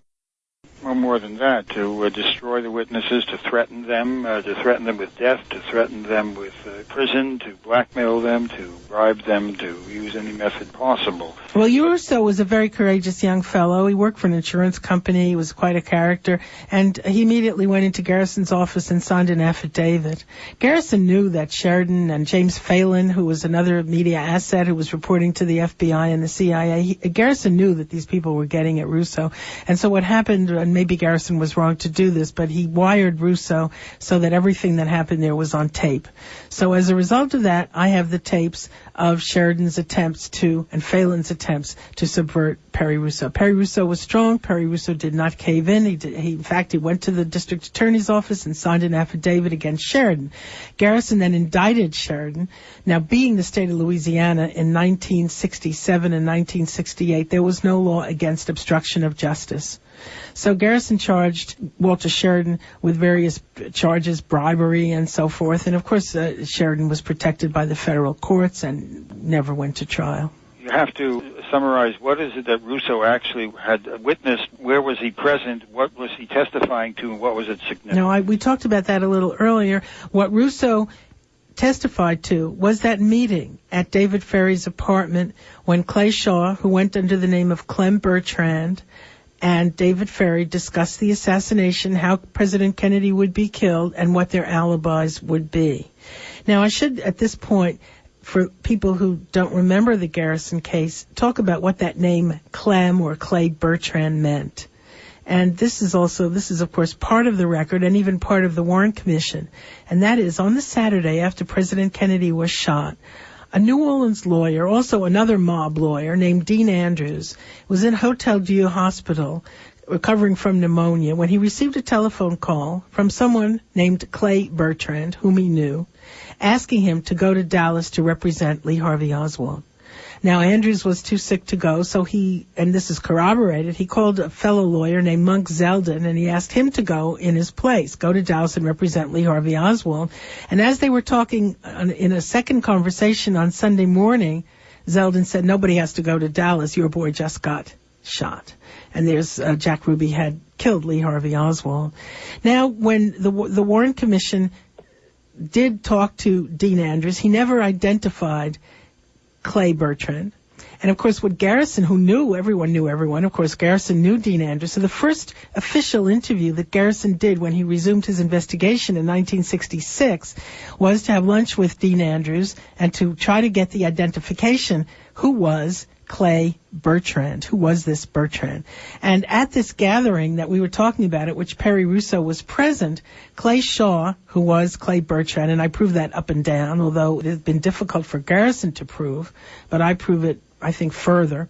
Clay Shaw went into the name Clem Bertrand. Now, it turns out, through various research that I did, that name that Clay Shaw used was the alias that he chose as when he was helping fellow homosexuals in New Orleans when they were arrested against these, what were called in those days, crimes against nature. And the irony of that is, of course, that Garrison was a liberal. I want to mention that Garrison was a liberal. He did not want to prosecute anybody. Ferry was prosecuted, by the way, in Jefferson Parish, not in Orleans Parish. He didn't want to prosecute anybody for these victimless crimes. He really didn't care about what people's sexual preferences were. And despite what Jack Anderson wrote in one of his columns, during the trial of Clay Shaw, Garrison never once called a witness who in any way could reveal what Clay Shaw's sexual practices were. I do that in the book, but certainly Garrison never used that. And as a result, Garrison lost many witnesses who could have testified to the fact that Clay Shaw was indeed the Clay Bertrand who telephoned Dean Andrews to ask him to go to Dallas and represent Lee Harvey Oswald. But also, Sheridan didn't limit himself to trying to get at Perry Russo. He also enlisted Gordon Novell to penetrate Garrison's office. And could you talk some about Gordon? That's interesting. Gordon Novell remains a New Orleans character, and if you read a recent issue of Vanity Fair, there's a long discussion of Gordon Novell who's saying that he was an advisor to Michael Jackson in his recent trial. So Gordon Novell is a New Orleans character who was available, who was an FBI informant, and whom Sheridan used, as Maya says, to penetrate Garrison's office, to steal documents, to steal lie detector testimonies, to photographs, whatever he could get his hands on. And so simultaneously, Gordon Novell was reporting to Walter Sheridan And he was also reporting every day, really, to the FBI. And thanks to the Oliver Stone and to the JFK Act, we have all of those reports from Gordon Novell to the FBI that are available to everyone in the National Archives. One of the things that Gordon Novell did for Walter Sheridan was put him on to Marlene Mancuso, who was Gordon Novell's ex-wife and who was a Garrison witness. And then Walter Sheridan tried to subvert Marlene Mancuso, also offering her a job on The Tonight Show with Johnny Carson. She was quite beautiful. She had been a Miss New Orleans. And Walter Sheridan promised that he could get her a job on The Tonight Show if she would take back the testimony that she had given for Jim Garrison. And what was that testimony? That testimony had to do with the robbery of the Schlumberger ammunitions dump out in Houma, Louisiana, which was masterminded by Guy Bannister, by Gordon Novell, possibly with David Phillips' authorization, the same David Phillips that Ralph was referring to as Maurice Bishop. And they stole all these grenades and various war material, which they then trucked into New Orleans, ultimately bound for Miami and for the efforts against Fidel Castro. Joan, David Atlee Phillips was the head of station for Latin America and in particular for Mexico of the Central Intelligence Agency. Well, Chief of Operations for Western Hemisphere, working very closely with JM Wave, the CIA station in Miami. He wasn't actually chief of station in Mexico City, but that was under his jurisdiction. And David Atlee Phillips is a central and coordinating figure with respect to the key participants in the execution of John Kennedy. Certainly David Atlee Phillips was involved. And he wrote his memoirs. It's called The Amlash Legacy, and it's in the form of a novel. And his wife has kept that undercover, but an assassination researcher managed to look at some of it during depositions in a lawsuit. And so we see that David Atlee Phillips depicts himself as Lee Harvey Oswald's handler in his fictionalized version of the Kennedy assassination. Well, in fact, that fictionalized version of the Kennedy assassination by David Atlee Phillips actually elaborates the entire scenario of setting up a Fidelista as the fall guy for the assassination and then carrying it out as a government operation. That's right. The CIA's original plan was to blame Fidel Castro for the assassination and that this would precipitate an invasion of Cuba, which was what the CIA and the Pentagon at that time wanted and which John F. Kennedy did not want. 9/11 of the day. Well, the Vietnam, I mean, in a way, because what happened was that although they did not get there, after the death of President Kennedy, they did not get their war in Cuba. They got something even better, which was the protracted war in Vietnam, because so many more profits accumulated to the oil people, the helicopter people, and the Western interests that profited so much from the Vietnam War. And we see these same people profiting, of course, from the Iraq War. One of the interesting things that Garrison wanted to do was to really investigate George Brown and to look at Brown and Root and to see, and he discovered their CIA connections. The documents were not available to Garrison, although they are to us. And so Garrison focused on Brown and Root, and here is Kellogg Brown and Root at the forefront of the, I don't know, is it billions of dollars that they have made from the contracts in Iraq? Right. We had discussed the development of Brown and Root in our Crony Capitalism series, and Brown is very much connected with Lyndon Baines Johnson. And it was Lyndon Baines Johnson, even when he was in Congress, that got Franklin Delano Roosevelt to award to Brown the original road building and then also dam building monies. And then later it was Brown who promoted Lyndon Baines Johnson in his congressional campaigns. There's very close connections. So before we go any further, I want to make a point that I do not subscribe to the view that Lyndon Johnson was involved in the assassination of John F. Kennedy. What was interesting to me is that you're saying that Garrison wanted to look further into the role of Kellogg Brown, and then it was Kellogg Brown. Later it became Brown and Root. I think Brown at the time Root. it was Brown. It was Brown and Root, and then later became Kellogg Brown and Root, and then they were part of Halliburton much, much later. Joan, you discuss a CIA accountant with top-secret clearance named James Wilcott, who I mentioned before had been with Oswald at Atsugi, retired in 1966. There's an extraordinary passage here where you cite Wilcott as follows. Oswald received a full-time salary for operational work. There were at least 6 or 7 people who knew and believed Oswald to be an agent of the Central Intelligence Agency, and he concludes, Ruby was paid by the CIA to do away with Oswald. The plan was to kill Kennedy, link Oswald to Castro, and use the pretext to invade Cuba. I think that's all correct. I think that the House Select Committee attempted to discredit him, attempted to show, well, he couldn't be right because the person he cites was no longer there at the time and so forth. It's pretty lame. I think he was telling the truth. I think because people often say, how come there are no loose ends? How come nobody came forward? How come no one said anything? And the fact is that isn't true. People have said things. There have been loose ends, and that was just an unfortunate for them fact. This man did not testify for Jim Garrison, although I think he would have wanted to. Well, after all, Joan, after it was disclosed that Jim Garrison was going to indict David Ferrie, he was found dead. At the same time, Eladio Del Valle came up with a severe case of hatchet in the head in Miami, in Key Biscayne. Mary Sherman is found dead. How many witnesses, people who had come forward or had guilty knowledge, were silenced and eliminated and disappeared and murdered in the course of this process? Well, I think certainly the witnesses were afraid. And only last week, when I was talking to the barber, Liam McGee, who gave Oswald the haircut, he said, I found the new witness. I found somebody who was interviewed by the FBI right after the assassination, and he was interviewed with a woman named Gladys Palmer, who really should have been one of the Clinton witnesses. She had been a stripper for Jack Ruby at the Carousel Club, and she was seen with Oswald quite frequently during the spring and summer of 1963. And the FBI had thought that this man and Gladys Palmer were quote-unquote boyfriend and girlfriend, and they were taken in to the jailhouse at St. Francisville and questioned by the FBI. And I said, I'd really like to talk to this man. And the barber said, well, he's terrified. He's still terrified to this day. Give the example of Rose Cheramy. And then there's Rose Cheramy. Well, Rose Cheramy, of course, was not afraid, and she was at the East Louisiana State Hospital at Jackson during the day of the Kennedy assassination and predicted the assassination and talked to some Cubans who were with her, and so she knew that the assassination was coming. And before she could be a Garrison witness, she was murdered in 1965 walking on a deserted highway in Big Sandy, Texas. Who would hitchhike on a deserted road instead of a main road? And she was hit by a car and died.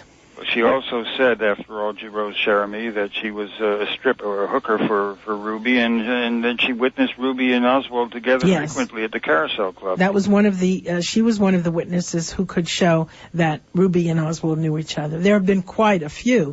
My book is chock filled with witnesses who saw Oswald and Ruby together at the Carousel Club and elsewhere.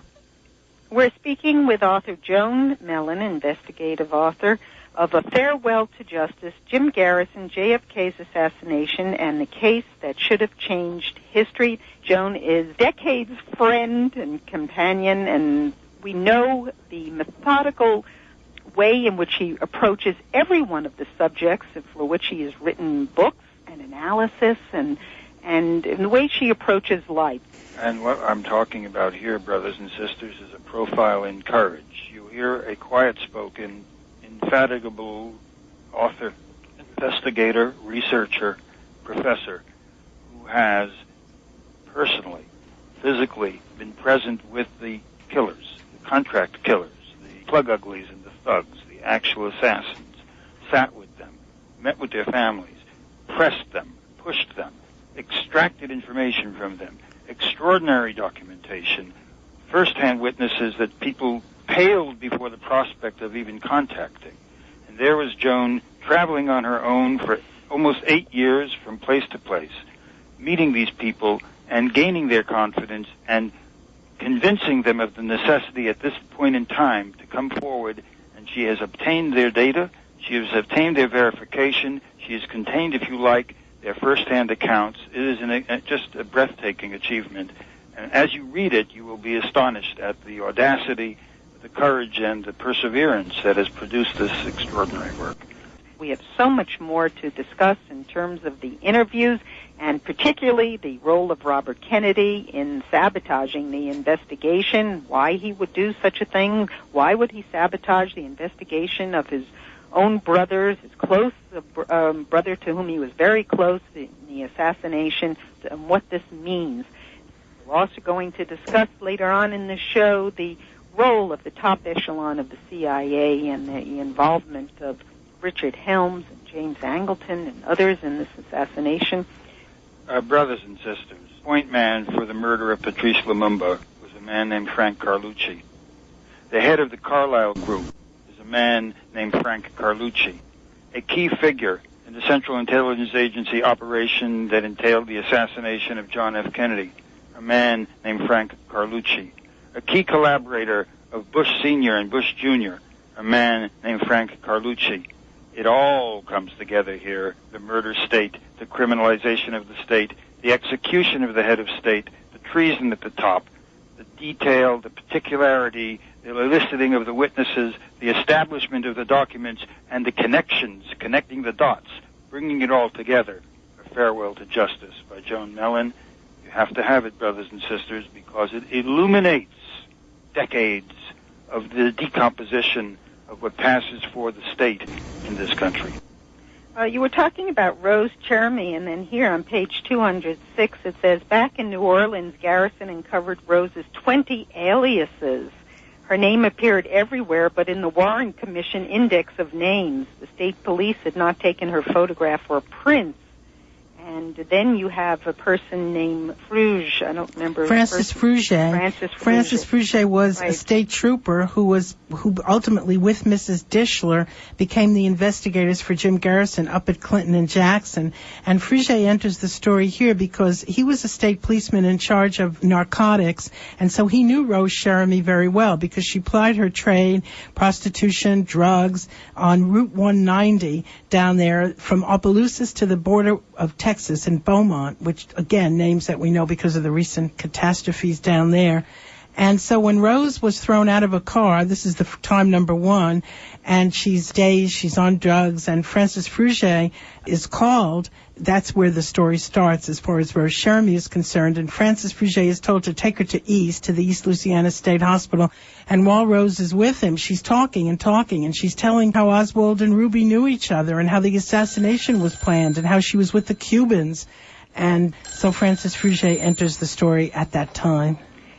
And it says here that her death certificate reads, quote, bullet in the head, although hospital records mention no bullet hole.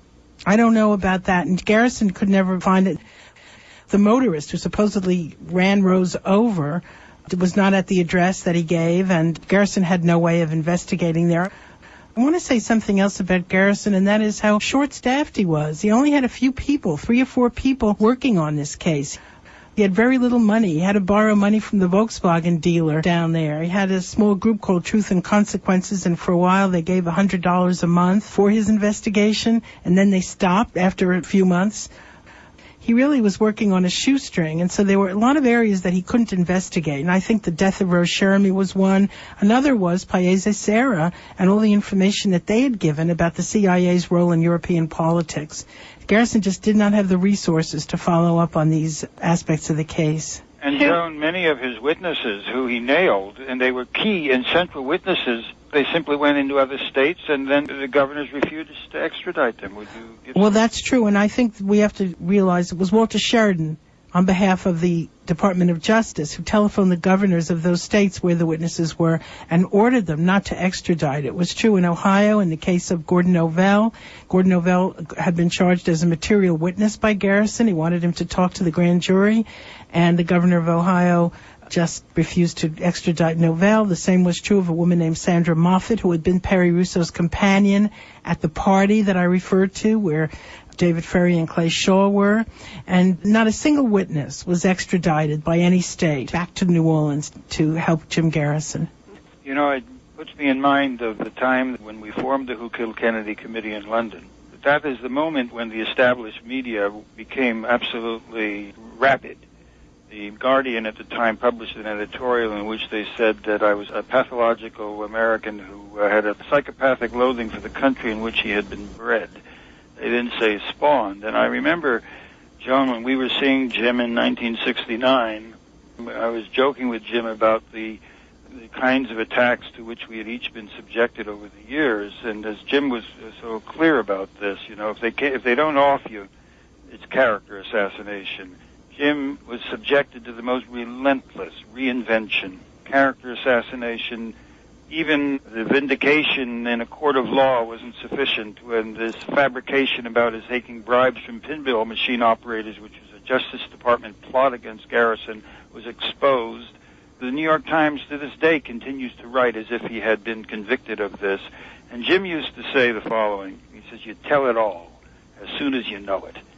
Because there is no other immunity from the fate of so many of these witnesses, because the more you make noise about what we know, and that's what free speech radio is about, brothers and sisters, that's what Taking Aim is for. You tell it all as soon as you know it. You get it out there. You mobilize people around this understanding and this truth, so that the consequence of doing us in, to put it bluntly, is that you call attention to the information that you've been disseminating. They can only attempt to assail us and destroy our characters, and that they did relentlessly to Jim Garrison. Jim Garrison was the man who was going to be governor of Louisiana. In fact, he had been marked by as a coming figure in Democratic Party politics. He may well have been considered as a vice presidential candidate or beyond. His political career he cared less about. He sacrificed every prospect to his dedication to unfolding this truth and to exposing what he called the war complex. He said, what was the phrase that he used, Joan? Well, he used to say the war machine. Yes, but I meant in terms of let justice be done. Oh, that's written on his grave. Let justice be done, though the heavens fall. And his children put that on his tombstone. I hope the grave is intact over there in the cemetery in Metairie. When we sent out notices about today's special, the 3-hour special, people then forwarded on to other lists. And someone called us, in fact, our webmaster, Mark Bilk, our archivist, Mark Bilk, called and said that on one of the lists, somebody had sent back a notice say, no, Lee Harvey Oswald was the lone assassin at this day and age. Well, I recommend that this person must read this book because it shows clearly who Lee Harvey Oswald was and his relationship to Clay Shaw, David Ferry, and Juan Valdez. And Joan, let's continue with the role of Robert Kennedy into obstructing this investigation. And you mentioned before that Garrison had very few investigators working with him. Some of them were inexperienced. He didn't have the funds. And we talked about Walter Sheridan planting Gordon Novell, but there were other people who were planted into Garrison. Talk about James Phelan. Well, wait a moment. What Maya is talking about there is the CIA document that several investigators found. The CIA allowed some of the House Select Committee investigators to look at documents. They could not take notes. They could not remove them or copy them, but they could look. And one of the documents that they found was a list of the plants in Garrison's office. And among them was his best friend, who was his chief criminal investigator, Pershing Gervais. And another was Gordon. I can't recall actually what's in the book. It's not even published yet. But I think that there was Raymond Beck, who was an FBI plant. And there's a whole list of people. There was William Wood, whom Garrison had nicknamed Boxley.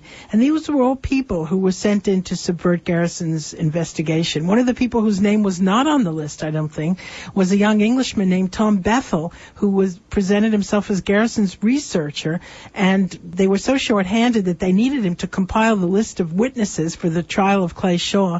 And what Tom Bethel did was one day in the hallway of the federal courthouse, he handed the witness list to Clay Shaw's defense, to the lawyers for Clay Shaw.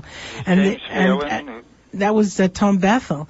Now, James Phelan was not in Garrison's office. James Phelan was just a supposed writer for the Saturday Evening Post, who turns out to report everything that he did to the FBI and the CIA. And those documents exist.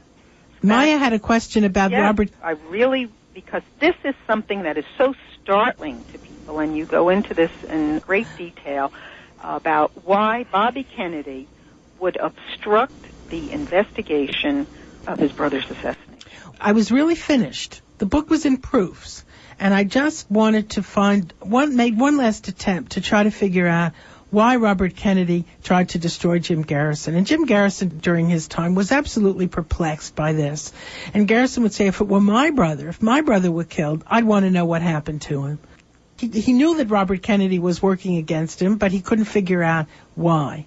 And so I went down to Miami, and thanks to Gerald Patrick Hemming, who was one of the soldiers of fortune, who was involved in training people to go murder Fidel Castro, that Gerald Patrick Hemming remained friendly with one of the Cubans who was close to Robert Kennedy.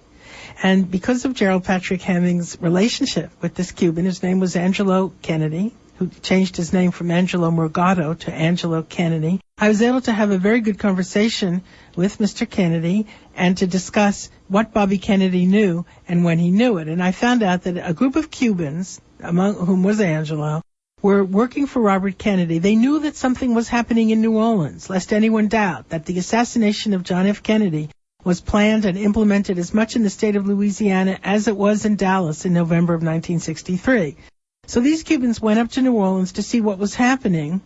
And also, by the way, one of their roles was to protect John F. Kennedy. If they could find out whether there was an assassination plot brewing in New Orleans, and it would be from some Cuban who was disaffected and angry at President Kennedy because President Kennedy did not give full military support to the invasion of Cuba at the Bay of Pigs, then maybe they could protect Kennedy, and they knew that there was so much talk of an assassination.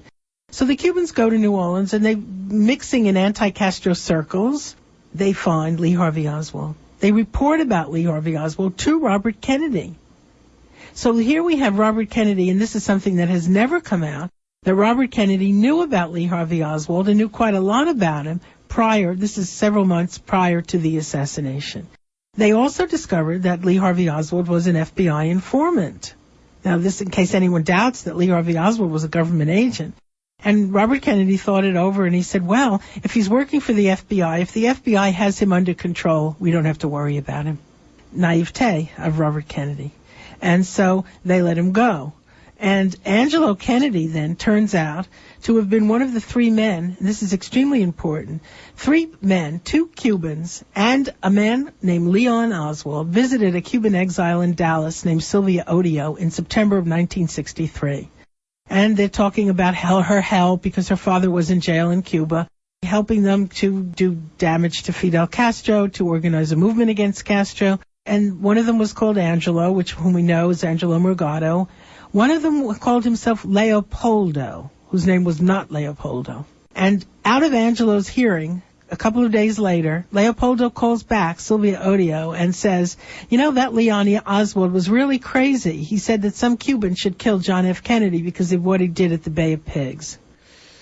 Well, that sets up Oswald, doesn't it? It helps the framing of Oswald by showing that he was talking about the assassination 3 months before the assassination. So that meant he was involved, right? Of course, Oswald always said he was a patsy. Well, here is Oswald being set up to take the blame for the assassination. Now, Angelo did not know about that call, and so during the weekend of the assassination, when he watches television like everyone else and sees Lee Harvey Oswald named as the assassin of President Kennedy, and here he was with Oswald at Sylvia Odio's in September. Well, he just said that he was viscerally sick. He just vomited. He was so upset. The person who made that call, Leopoldo, turns out to have been a CIA asset named Bernardo de Torres. And also with Angelo, both of them veterans of the Bay of Pigs invasion. And one of the interesting things that I discovered was that when Bernardo de Torres was deposed by the House Select Committee, the CIA visited the lawyers of the House Select Committee prior to the deposition and told them exactly what they could and could not ask Bernardo de Torres. And he was not to be asked anything about the period of time just prior to the assassination. And because the House Select Committee investigation was really run by the CIA, he was not asked those questions. And Gaten Fonzi, who was the Miami investigator and who had brought them Bernardo de Torres, is sitting there, and he thought to himself, and this was a wonderful line that he gave me, anyone watching, anyone looking at this deposition would have thought, of all the hundreds of thousands of Cubans, why did the House Select Committee choose this guy to bring in for questioning? And, of course, Bernardo de Torres, I don't believe, is in the United States any longer. Now, in relation to this, we have to be clear. When you're down in Miami and you're talking to these people and you're meeting with them, the JM Wave people and so on, you're talking about contract killers who were in the business of killing Fidel Castro. Angelo Kennedy is not so young anymore, and he laughed and he said, "Don't think." And I think one of the quotes that I put in the book, he said, "Don't think because I'm so nice, I was a killer. I was an executioner." Now, not only was he a killer, but what's very important here, Joan, is, and I don't think anybody has ever uncovered this except you, whose killer was he? Talk about that. No, he was not President Kennedy's killer. What I mean by that, what was the relationship of Robert Kennedy to this plan to assassinate Fidel? And this unit? Well, they didn't. Of course, he was not the killer because they did not assassinate Fidel Castro, who's, we have to say, is alive today. But I want to make absolutely clear Evangelo Mugato's affection for the Kennedys and his hatred of Fidel Castro, yes, and his willingness to participate in Robert Kennedy's personal set of plots against Fidel Castro. That's certainly true. And these are plots independent of the CIA's plots against Fidel Castro. But Angelo, his affection for the Kennedys exists to this day. And one of the things that he did was he showed me one of his prized possessions, and he comes out of the room with a photograph of John F. Kennedy, Bobby Kennedy, and Teddy Kennedy. And it was tremendously moving to me to see his affection for these well, that notwithstanding, I think what I think is of some significance here is, as you have documented, Robert Kennedy had an assassination team, plan, and project for the execution of Fidel Castro. That's true. And indeed, the people who were involved in this, which included connection with Lee Harvey Oswald, meant that for Robert Kennedy to expose the murder of his brother meant to expose his own plans with some of these very same people for the execution of Castro. That's true, and also that he even knew Oswald. And one of the people down there, no one we would want to know, but one of the people said, "Goddamn, Bobby's got his brother killed." Well, so his mixing into those events led, there's a connection, certainly, Ralph. I can remember, Joan, when I was at the time giving evidence with Dick Gregory before the Rockefeller Commission in 1975, and later I was on this Tom Snyder show. And as always, I was being asked, well, what, Robert Kennedy, a former Attorney General, you think he would be quiet if there was a CIA involvement in the murder of John Kennedy? And I said to Tom Snyder, you judge the silence in the light of the evidence, not the evidence in the light of the silence. What you've done here, because I said these people have blood on their hands. You think he woke up one day and said, isn't that interesting? Patrice Lumumba bit the dust in Congo. Isn't that nice? Yon Sosa and the leaders of the Guatemalan guerrilla movement have been murdered. You think that these people are immune to the carrying out of executions? They're going to expose the murder apparatus of which they are an integral part. You've documented it. You've elucidated it. You've exposed it. And you've explained not just the indifference to the investigation of Jim Garrison, but the fanatical manner in which Robert Kennedy and his instrument Sheridan sought to destroy Garrison, to eliminate witnesses, and to shut down the investigation. They didn't succeed, of course. They couldn't succeed. Garrison stayed till the end, even until his death, trying to find out what happened. This is WBAI 99.5 FM on your dial, www.wbai.org. We're speaking with investigative author Joan Mellen, the author of 17 remarkable books, and this one tops them all, Farewell to Justice, Jim Garrison, JFK's Assassination, and the Case That Should Have Changed History. When we come up on the next hour, we're going to be discussing more about the CIA. This has been a 3-hour special Taking Aim. There is no other station like it in the world, and that's why so many people are listening via the Internet to WBAI around the world. And we get letters from people in far away as Australia regularly letting Australia and Norway and China and Cuba and Greece and just recently Mexico in response to our series on creating the next pandemic. This is a book that you will read over and over again. You will underline, you will mark up. That you can see all my marks. Ralph has even more. And Ralph is somebody who's been working on the issue of the Kennedy assassination for countless years, over 40 years, and still Joan has been able to shock, surprise, and I must say please Ralph to no end with all that she has compiled, prepared, and the remarkable analysis involved in A Farewell to Justice.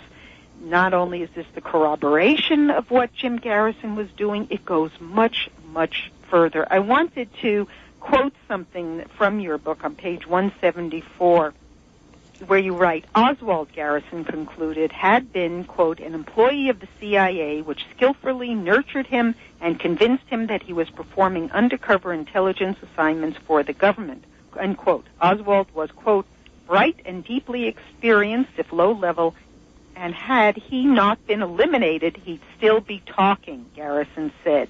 The agency Garrison was firmly convinced was behind the assassination. The CIA is a major menace to the democracy I thought we lived in, he told the press.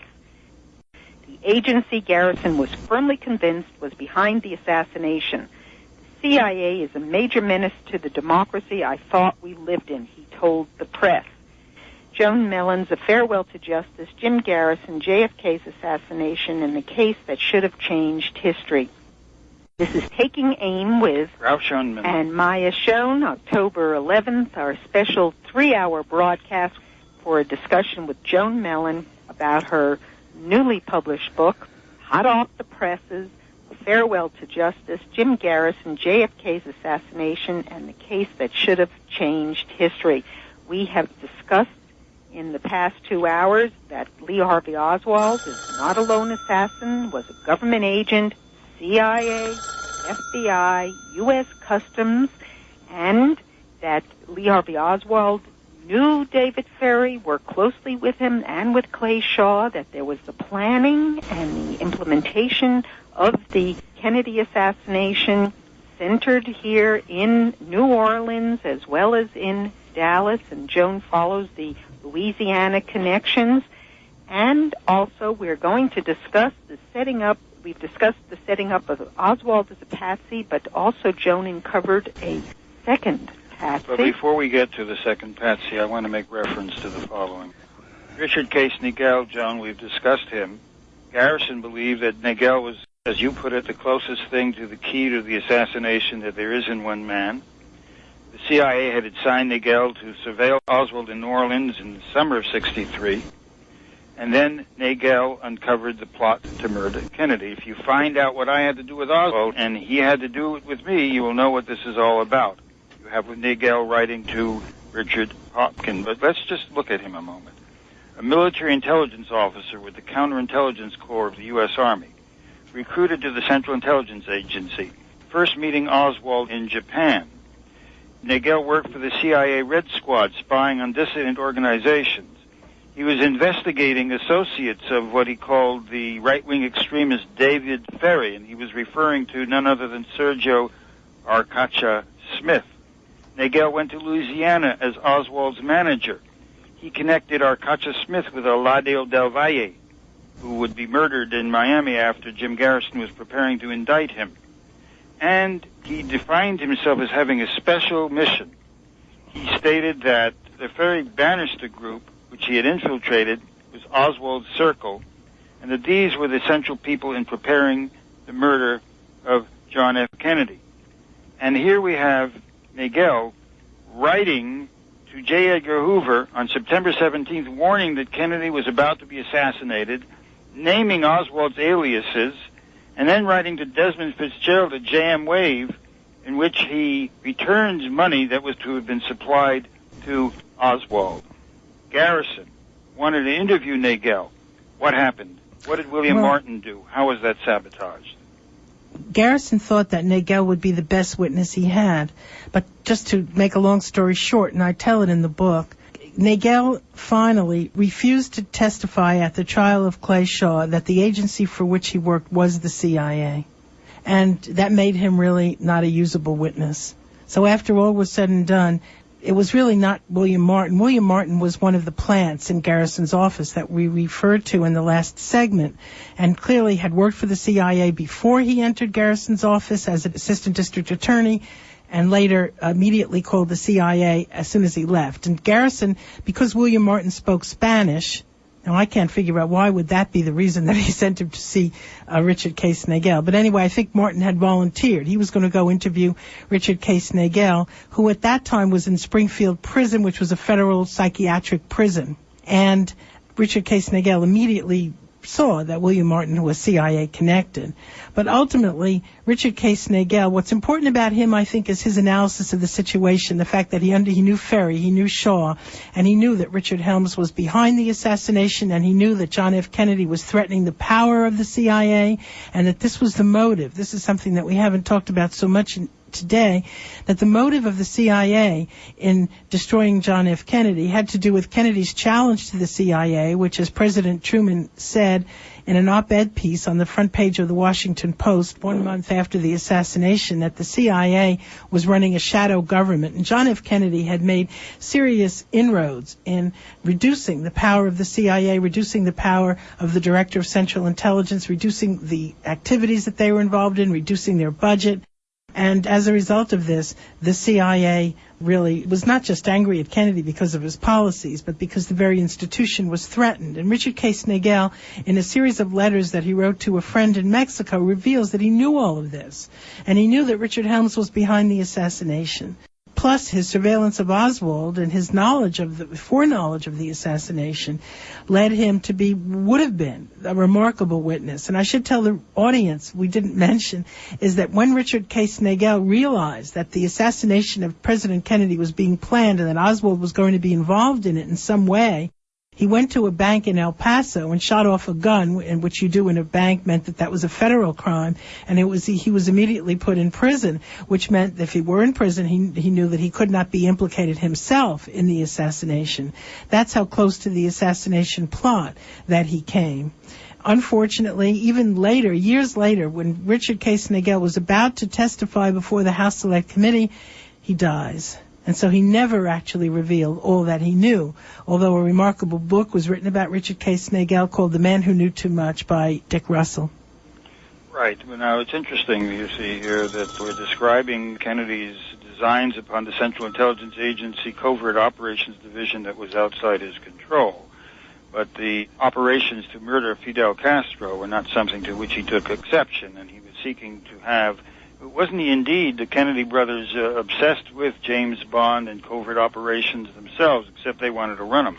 Well, I don't really believe that Kennedy's policies were what the CIA was so disturbed about. Of course, it ultimately comes to that the CIA operating, and I think we need to make a statement that the CIA does not operate alone as an institution, but rather represents the views of the Pentagon. Certainly it did during Kennedy's time, and that both the Pentagon and the CIA favored a ground war, which John F. Kennedy opposed. It wasn't that he was a Democratic or that he opposed the idea of fighting in Vietnam, but rather he believed that covert operations were the answer, special forces, Green Berets, and that if this didn't work, he would go in for a coalition government in Vietnam on the style of what he had in Laos. He did not want, and the Pentagon favoring that ground war, of course, got that war as soon as Kennedy was out of the way.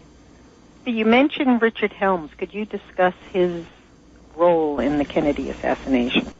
Well, we don't have, and I think I wouldn't claim to have, a scene in my book in which Richard Helms plans with various group of people whose names we know the assassination, but certainly the assassination emanated from the clandestine services of which Richard Helms, as Deputy Director for Plans, was at the head. And I also want to emphasize the enormous participation of the Office of the General Counsel Lawrence Houston in all of these events. Houston even went so far as to subvert a potential Garrison witness in the Shaw trial, whose name was Alfred J. Moran, and who was one of those witnesses who was a CIA asset, worked for JM Wave, and could have testified that he saw Clay Shaw at the Eastern Airlines terminal on the day when the name Clay Bertrand appears in the guest registration book, which would have meant that Garrison had the proof beyond any doubt that Clay Shaw was the man who called Dean Andrews as Clay Bertrand and said, please go to Dallas to represent Lee Harvey Oswald.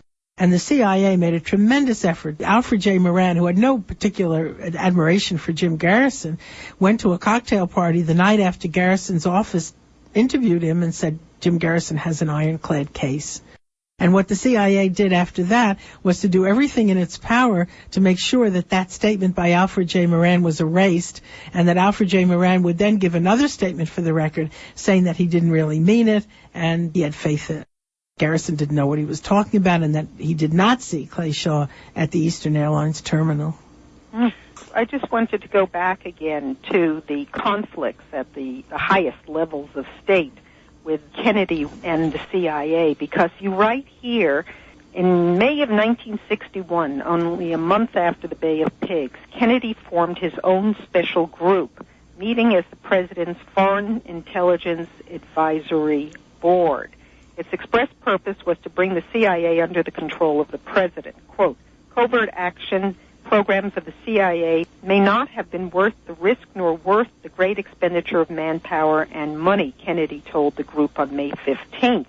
So what he wanted was his own covert operations group. You say General Maxwell Taylor, whom he appointed Special Assistant for Intelligence, was to be on top of covert operations. Because you were talking before about how Robert Kennedy had his own anti-Castro assassination team and plans, and here we have Kennedy wanting his own CIA operations, much the way now that Secretary of Defense Donald Rumsfeld was trying to bypass the role of the CIA with his own covert operations group under the Pentagon. Well, which they've succeeded in doing. But I want to quote one of the soldiers of fortune. Ralph mentioned Gerald Patrick Hemming, who remarked to me one day, John F. Kennedy was the last president who thought he could take power. And I think that's really true. I mean, after all, Kennedy was president. He really thought that policymaking would be his and that the CIA would not be making contradictory policies to his own, apart from his general agreement that it would have been better for that thorn in his side in Cuba to be done away with. Now, you remember that both Helms and James Jesus Angleton were defining figures in setting the platform and the program for what amounts to the murder of the head of state. And, of course, that Hemming had stated Helms is behind the entire operation to kill JFK. And, indeed, you cite Nagel himself as saying, Dirty Dick Helms ran CIA's dirty tricks. He was the person who gave the order for John F. Kennedy's murder. And this view was shared by Colonel William Bishop, Nagel's CIA associate, who said Richard Helms gave the order for the assassination. When Nagel refers to dirty tricks, he's referring there to the clandestine services of the CIA. Right. And Angleton, after all, had been a pivotal figure here, both with regard to the false defector program, which entailed Lee Harvey Oswald, and the counterintelligence operations, and working very much hand in glove with covert operations in all of this. Is that not correct? Yes. Let's talk a moment about the extraordinary revelation that you have made in this book about the second Patsy, the rabbi. Thomas Edward Beckham is the figure about whom Ralph is speaking. He enters the story very early on when Jack Martin, whom I establish in this book, was a longtime CIA operative. Jack Martin mentions him as someone Garrison should look into. Garrison brought Beckham ultimately before his grand jury, and I think one of the aspects of this book that's brand new are the scenes in Omaha, where Thomas Edward Beckham is moving between Nebraska and Iowa and to a safe house in Iowa run by the CIA in an attempt to evade the subpoena from Orleans Parish. Eventually, however, Jack Martin calls Beckham and tells him to go back to Nebraska, and he's caught, and he's sent to Orleans Parish. And he testifies to the grand jury and lies. Every word he says practically is a lie. And it's left at that. Years later, I guess a decade later, the House Select... What was he being asked to... Well, he was asked about Guy Bannister, about Lee Harvey Oswald, about Clay Shaw, and in fact, he knew all of these things. He knew all of these people. He certainly knew that Shaw knew Ruby, for example. Garrison didn't even know at that time what Beckham would reveal to the House Select Committee, which was that he was present at meetings in Algiers, again a name we all know now, and at the Town and Country Motel, which was owned by Carlos Marcello, discussing the assassination, that he was present at those meetings. Garrison did not yet know that Thomas Edward Beckham was given an assignment from David Ferry's lawyer G. Ray Gill to take a big bunch of maps, diagrams, and materials about Dealey Plaza to Dallas to put into the hands of a soldier of fortune who worked for the CIA named Lawrence Howard the week before the assassination. So he was really a courier for the people who were involved in the assassination of John F. Kennedy. The House Select Committee interviewed him several times and got a certain amount of information about these meetings. And when I talked to Robert Burris and L.J. Delsa, they encouraged me to try to find Beckham and to see what more he could tell me. And so I eventually, through the help of his daughter, who lives in New Orleans, tracked him down, and then he told me of how, I would say, some months during the year 1963, he had a post office box in the same post office where Lee Harvey Oswald had his post office box and many of these other CIA assets had theirs. And he was given a ticket to go to Virginia. And he was taken to the CIA training facility, and he was trained to be a CIA asset, I suppose. He was, and the reason that they liked him, and there's a document that he gave me that no one has seen, and that his own handler, Fred Chrisman, gave him, which shows why he was of such interest to the CIA. And it said that he had no psychological guilt with respect to killing. So we can see that he was the kind of person that they could set up. And I should say that prior to this, in his early days, Jack Martin had tried to have him committed to mental health facilities in Mandeville, and in New Orleans itself, exactly the same pattern that was used with Lee Harvey Oswald, where Oswald was going to get a job at the East Louisiana State Hospital at Jackson. The same thing happened to Beckham. He was a figure whom no one would miss, and so forth. And that's really parallel to the type of assassin that the CIA had cultivated. What was Beckham doing in New Orleans? Beckham was from New Orleans, and Beckham was a singer. He was a country singer who sang under the name of Mark Evans. And when the House Select Committee, in a very hostile deposition, questioned him, it was Mark C. Evans. And they asked what the C stood for. And he was, even though he had never gone beyond the third grade in school, he answered, the C stands for country. And he said that he was part of the Louisiana Hayride, which was a famous, I don't want to call it a rock concert. It was folk singing. In the early days, they discovered Johnny Cash. Elvis Presley sang up there, and it was live radio emanating out of Shreveport. So he sang there, and he was just a courier, a runner, a person who was attached to Guy Bannister's office. And Beckham's father had put him in the hands of Jack Martin because Jack Martin had promised that he would help him in his singing career. Remember that Jack Martin is a Central Intelligence Agency operative working out of Guy Bannister's office and with Guy Bannister. And I must say that I'm the first to write that. That's correct. But here is an extraordinary revelation that emerges from your meetings and discussions with Rabbi Thomas Beckham. What kind of conditioning and what kind of tests did they do on Beckham at Langley? If anybody has seen the Parallax View of Alan Pakula with Warren Beatty regarding the assassination of a senator and the way in which they program assassins and break them down, you would have thought that they had a blueprint of what occurred at Langley as you describe it.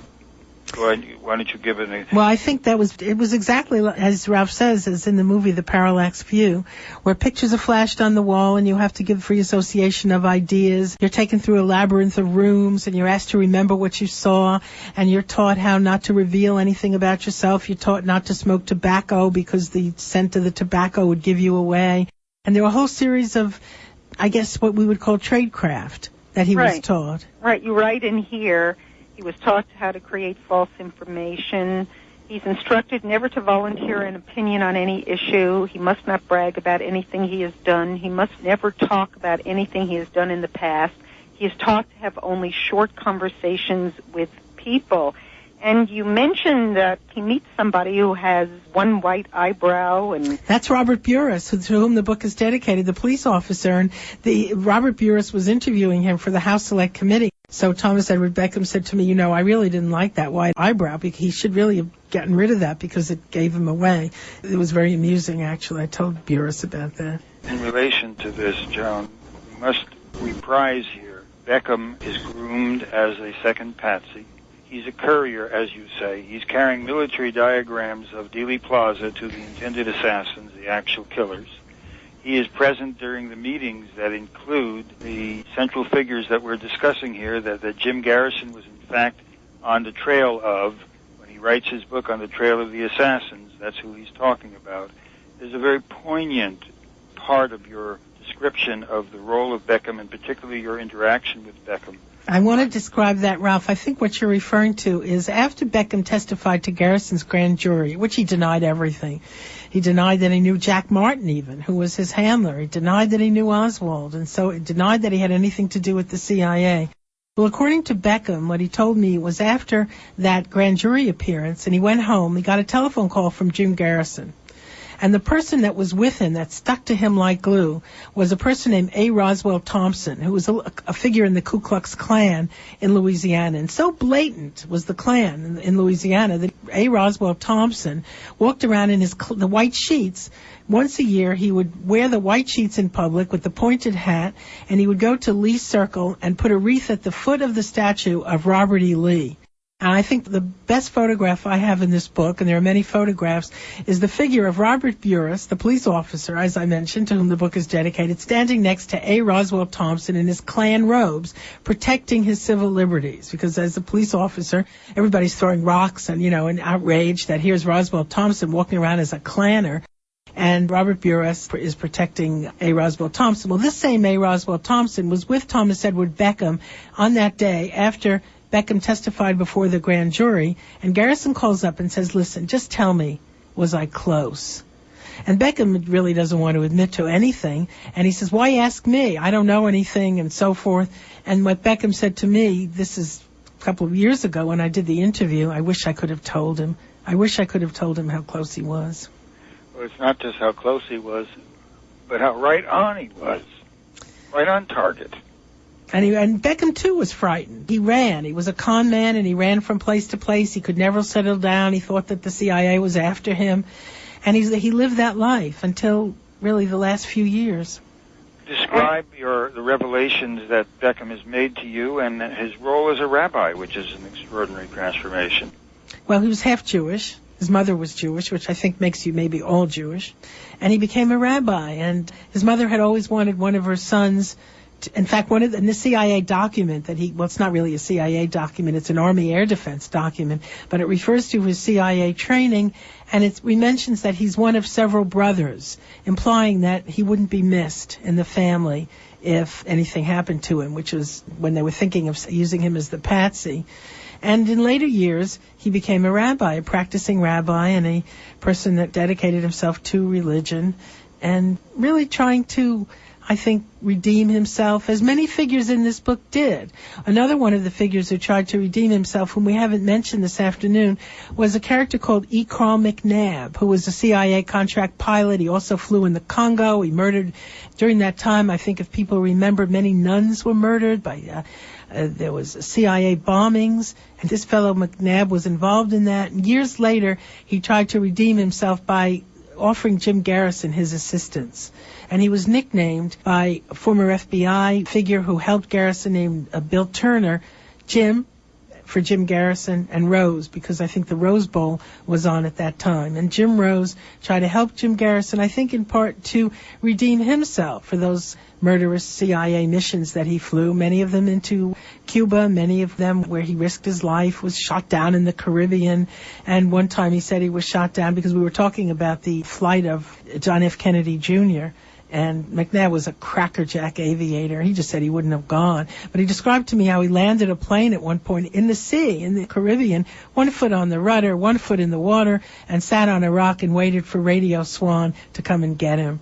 And another fact that I enjoyed very much was to find out that John F. Kennedy sent Richard Goodwin down to Gerald Patrick Hemming and these soldiers of fortune and No Name Key and asked them, would they please help him? Would they please take over Radio Swan and take it away from the CIA? Hemming refused. And what you're talking about here is John F. Kennedy trying to enlist these contract killers, these CIA killers, as his own team, which is, I think, illuminating. But also, I should say that their loyalty was to the CIA and not to the President of the United States, and they didn't do it. And wasn't it David Atlee Phillips who was in charge of Radio Swan? Yes, in fact, that's right. Very good, Maya. That's right. Radio Swan was a project of David Atlee Phillips. Could you describe what Radio Swan does? Radio Swan was a propaganda, like we would think of Radio Free Europe, where American propaganda is broadcast to Cuba.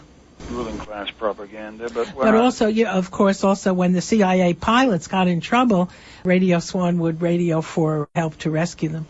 What I want to emphasize here for our listeners is that these are not just local yokels here. You are talking about hard contract killers in covert ops that involve the death of many and the hunting down of people. And Joan enters into the lair, encounters them, succeeds in inducing them to come forward, and has made the record. I mean, the revelations that emerge from her meetings with Angela Morgado, or not to mention Jerry Patrick Hemming, Beckham, or with Thomas Edwin Beckham, she has actually induced to come forward in full particularity and with documentation. Nothing before had succeeded in inducing this man to come forward. This is a person who, as Joan has described, lived his life in fear of his own elimination, because so many of the people who had guilty knowledge were quickly removed from the scene. They were found dead from karate chops, from heart attacks, from hatchet in the head. They don't survive long. There's a 4-volume work called Forgive My Grief by Penn Jones, which details some of this. Here's Joan in the lion's den, as it were, coming back with the evidence and the documentation and drawing the full political meaning of it in A Farewell to Justice. We've been speaking with Joan Mellen about her book, soon to be released, A Farewell to Justice, Jim Garrison, JFK's Assassination, and the Case That Should Have Changed History. Ralph? When we were describing the revelations that emerged out of the investigative work that was initiated in Italy by Paesi Serra, one of the emergent structures that elucidates how the ruling class effects its control was this strange thing called Centro Mondiale Commerciale, or World Trade Mart. There's the International Trade Mart in New Orleans, Clay Shaw, who has been involved in the Permindex and the Centro Mondiale Commerciale at the center of the International Trade Mart in New Orleans. Where do you think John Kennedy was having lunch that day in Dallas? At the International Trade Mart in Dallas. What do you think determined the motorcade route sent it to this obscure plaza, Dealey Plaza? What was Jim Garrison focusing on when he noted that Major General Charles Cabot, the Deputy Director of the Central Intelligence Agency, who was obligated to leave the CIA with the firing of Allen Dulles, had a brother who was the mayor of Dallas and the father and grandfather before them? When we went to see Jim in 1969, what was Jim focusing on, Joan? Jim was focusing on the Cabells. Jim was focusing on the fact that John F. Kennedy had fired Allen Dulles, and Dulles' second in command, General Cabell, resigned immediately as a result, and that his brother turned out to have been the mayor of Dallas at the time that John F. Kennedy was killed. And Jim, even when I last saw Jim Garrison, was in 1989. I was in New Orleans doing research on the biography of Kay Boyle, and Garrison was still talking about General Cabell and the parade route and the assassination. And I should say that at that time, he had a bestseller, On the Trail of the Assassins. The movie JFK was being made, but these things didn't interest him half as much as the details that he had discovered about the Kennedy assassination. I think that Jim Garrison was, and I hope I conveyed in my book, his humor when people asked him how he thought that he could prosecute somebody from the Central Intelligence Agency involved in the assassination in a conspiracy in a state court in Louisiana. Jim Garrison said, "I guess I thought I was living in the country I was born in." And I think that's about my favorite Garrison line. He liked to say that as if he were incredulous. This is not the country. It was not the country he was born in, and we today are not living in the country we were born in, and I think part of that flows from the cover-up and the lies that the American public was told about the Kennedy assassination. And when Jim Garrison, who had nothing to gain from this, as Ralph said, when he decided to investigate, he too was vilified. He was accused of being everything. In those days, it was the worst thing you could say about someone was that he was homosexual. He was accused of having died of, after he died, it must have been of AIDS, and he was the mafia, everything that you could possibly say. That he also didn't protect the rights of defendants, which was not true. It was Sheridan who didn't protect the right of the defendant, Jimmy Hough. It was not Garrison. Garrison always protected people's rights, and Garrison refused to prosecute, as I said earlier, on issues of homosexuality, on issues of obscenity. When James Baldwin's novel, Another Country, was seized by police officers and taken out of the Doubleday bookstores in New Orleans, Garrison refused to prosecute, and he constantly defended civil liberties. And when Ralph and I were in New Orleans, I should say, in 1969, when we walked down the street, every African American practically that we passed said hello to Mr. Garrison. I couldn't understand why, because I didn't understand at the time that Garrison got his support and was elected 3 times as district attorney of Orleans Parish because the black community supported him, the black leadership supported him, and the union supported him, not the other citizens of the city. And he won won re-election even after Clay Shaw was acquitted. And I also want to add, Ralph, that when you talked about the case when the Department of Justice brought Garrison to trial for supposedly having taken bribes from pinball gambling interests, pinball gambling was illegal at the time. What happened at the trial was that it turned out that there was a big man at Tulane and Broad, and Tulane and Broad was the place where the criminal court was. Oh, yes, there was a big man at Tulane and Broad who was taking bribes, but it was not Jim Garrison. It turned out to have been the chief of police, Joe Giarrusso, and what the federal government had to do was to bring Giarrusso before a federal grand jury. Garrison gave his closing statement. He eventually represented himself at his lawyer's suggestion, and Garrison talked about himself and about his life. Old children were sitting in the front row, and he said the last perfect person lived on earth 2,000 years ago. I wanted you to give an account of who was Pershing Gervais and how did the Justice Department deploy him to destroy Jim Garrison. Clear thing in the documentation that Joan goes into in this book is the collaboration of major media, Newsweek, NBC, and other newspapers with the FBI in the attempt to discredit Jim Garrison and the investigation into the assassination of President John F. Kennedy. That is why it is so important to have WBAI and to have a forum, an opportunity for Ralph Schoenman and myself and to have Joan Mellen on this program, because it is here that you're going to hear the truth. Ralph. Pershing Gervais. This is a Shakespearean story. It's Garrison being betrayed by his best friend. And I think also we should say, although Pershing Gervais he was an ex-cop who was totally corrupt, and Garrison made him his chief investigator when Garrison first was elected district attorney in 1962, because he said, well, he needs somebody who knows the streets. Well, Pershing knew the streets, and Pershing took bribes from various nightclubs and places and cafes and so forth. And ultimately what happened was that Walter Sheridan, who was never through with Garrison, even after Clay Shaw was acquitted, Department of Justice tried to destroy Garrison. And Walter Sheridan came back to New Orleans and threatened Pershing Gervais. At that time, Gervais had been out of Garrison's office for years. And he said that we'll put you in jail on income tax evasion. And we have these documents, thanks to the JFK Act, unless you wiretap Jim Garrison and help us. And so Gervais used a tape recorder, and of course these tapes were all spliced and they were all altered. But he betrayed Garrison, and then at the end he decided nobody could control Pershing Gervais, certainly not the United States government. He was a law unto himself. And so finally, just as they were about to go to trial, Pershing, who was now in Canada under a witness protection program with a fake name, called his best friend reporter in New Orleans, a woman named Rosemary James, and asked her to come up to Vancouver where he was, and said that he had been trying to frame Garrison at the direction of the Department of Justice, that Garrison wasn't guilty, that all the tapes were incorrect, and that Garrison didn't have a nickel, and that everybody knew that. And of course the case then was really not going to be won. Garrison won it because of that. And when Pershing finally, the Department of Justice forced him to be a rebuttal witness, it didn't do any good. Well, what you're talking about here is the suborning of perjury.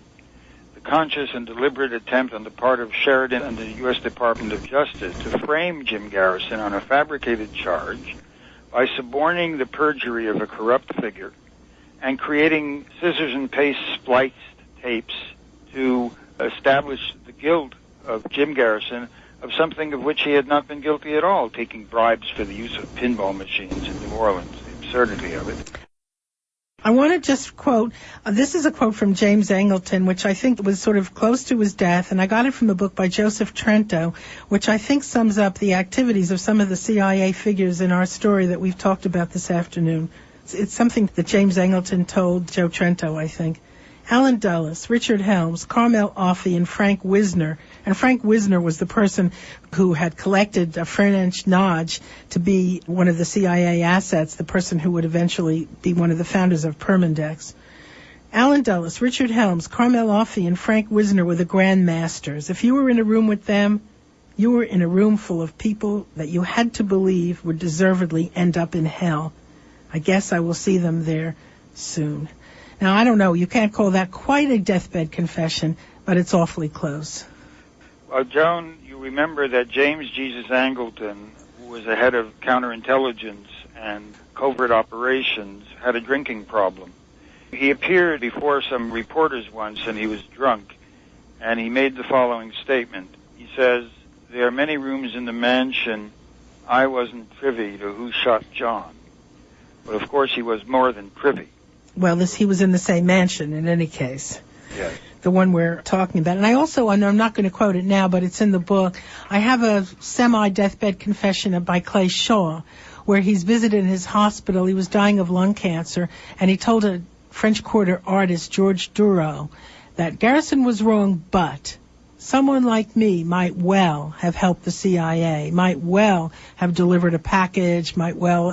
He really does describe exactly what he did in the Kennedy assassination, aiding and abetting, being part of the conspiracy, certainly not a shooter, certainly it was not his idea that John F. Kennedy be murdered, but willing to participate. Well, after all, in terms of deathbed confessions, we have the example of David Atlee Phillips himself. Why don't you... David Atlee Phillips, estranged from his brother and near death himself, talked to his brother. And this was relayed to me by David Atlee Phillips' nephew, Sean, and also was relayed to Dick Russell, saying that, were you in Dealey Plaza, and pretty much admitting that he was in Dealey Plaza on November 22nd, not shooting, of course, but superintending. Another person who apparently was at Dealey Plaza, Bernardo de Torres, whom we mentioned earlier, was Leopoldo, the visitor to Sylvia Odio. We have here in the confluence of these various people in charge of the covert ops and intelligence agencies, the truth emerging in spite of themselves, not only in their own words, but in the documents that establish their role. And in that regard, we have not just the role of the Justice Department, the CIA, and we have to keep in mind that a key figure in all of this was J. Edgar Hoover. And one of the other extraordinary things that emerges from this book is the role as Mark Felt. Not only J. Edgar Hoover, but specifically Mark Felt, the so-called Deep Throat. Would you describe what you have disclosed here about the role of Mark Felt in relation to these events? Mark Felt was one of the people in the FBI charged with discrediting Jim Garrison. And he worked with the second-in-command to the Attorney General for the state of Louisiana, Jack P.F. Cremillon, trying to find dirt on Jim Garrison. And I discussed that really in the introduction to the book because to get an idea, the whole FBI was involved in the discrediting of Jim Garrison.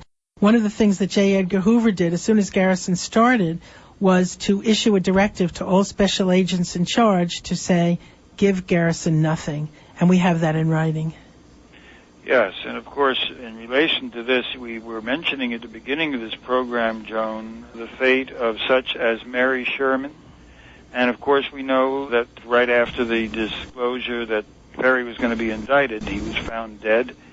There was a specific area of work in which both these people were engaged. It had to do with cancer. Would you describe it?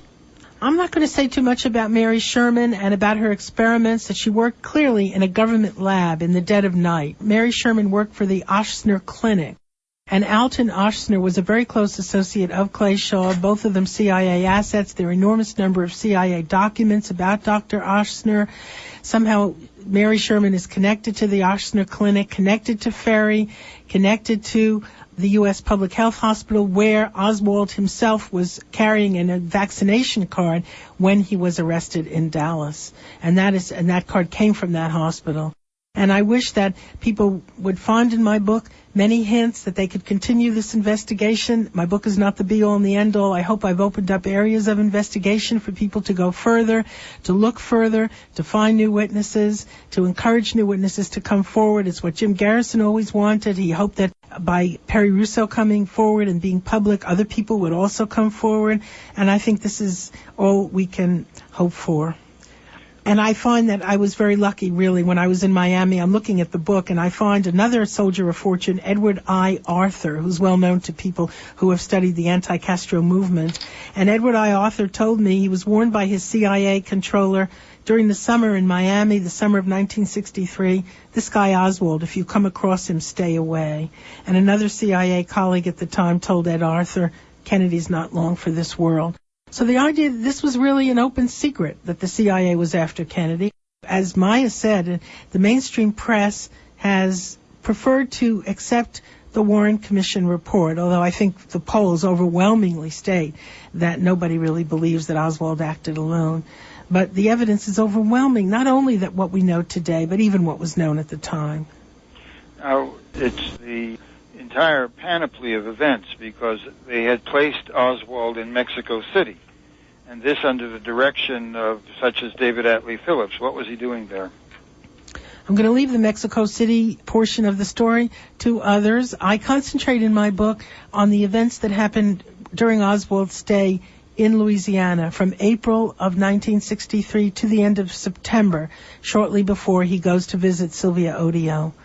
You see all the cast of characters, the CIA, David Ferry, and David Ferry's role, I should also add, we haven't had a chance to mention, was to carry people out of Dallas, if needed, right after the assassination and fly them to places in Latin America.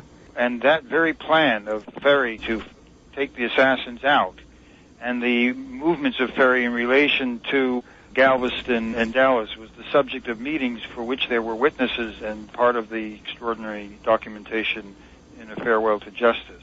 One of the people I found, and I never dreamed that I would, was a friend of David Ferry's called John Wilson. And John Wilson had seen Lee Harvey Oswald giving out his leaflets on Canal Street. And then John Wilson was visiting Ferry at his apartment, and who should he see there but the same fellow who had been giving out the leaflets. And he said, well, what's he doing at Dave's? So in case anybody doubted Perry Russo that he did see Lee Harvey Oswald up there, here's John Wilson, who really hasn't been involved with this case at all, has talked to no writers or has been interviewed by no government bodies reporting on what happened. And you described many participants in gatherings, shall we call them, at Clay Shaw's residence, in which they were deep in discussion about the assassination, witnesses to Ferry, witnesses to Oswald, witnesses to Shaw, present together, and then in later meetings with Bannister. By the time you come to the vast number of witnesses you've produced and the evidence and documents of their meetings and their discussions, there isn't a scintilla of doubt as to the mechanism and the method and the implementation of the execution of John Kennedy. Lee Harvey Oswald was not a loner, he was a government agent. Joan reveals that not just a government agent for the CIA and the FBI, but involved with U.S. Customs. And she goes into Oswald's operations for these agencies. He's closely connected with the anti-Castro figures in New Orleans. It's a total mythology about Oswald being in favor of Castro. That was the cover-up to set him up as a patsy, of which he wasn't aware. This included Clay Shaw, who Garrison prosecuted, David Ferry, and a Cuban associate of Shaw's at the International Trade Mart named Juan Valdez. There's an enormous cast of characters. Joan goes into the role of the FBI and of Attorney General Robert Kennedy to obstruct the investigation, planting people into the Garrison crew of investigators. working with the major media, Newsweek, NBC, and other publications to discredit Jim Garrison, going so far as to prosecute Jim Garrison, the district attorney, and later who became judge in New Orleans. Yes, Maya. Jackals for the CIA, Chapter 17.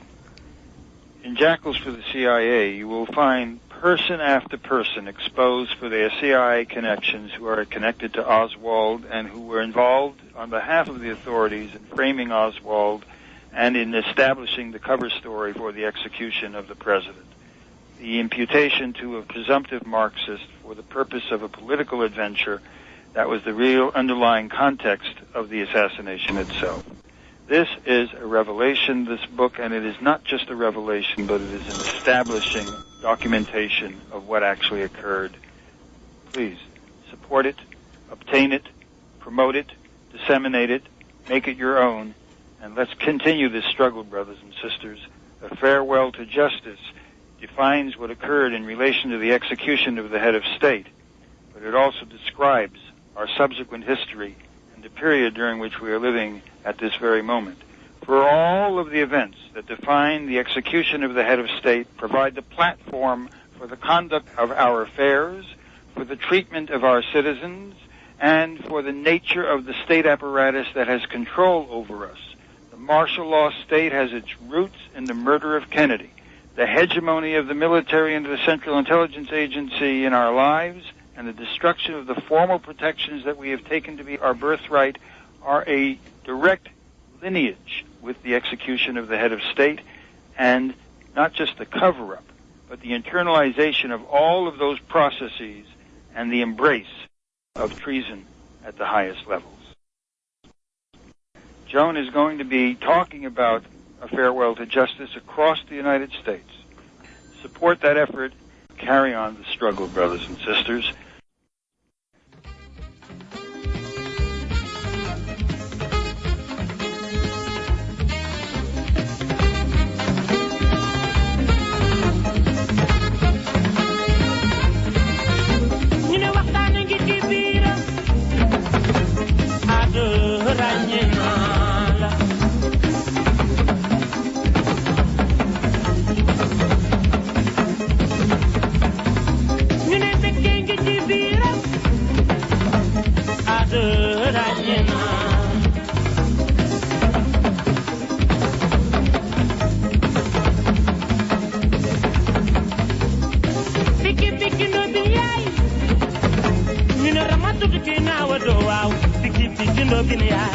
Tatan ta chinda karo tatan ta, pilon nok mi wala gane.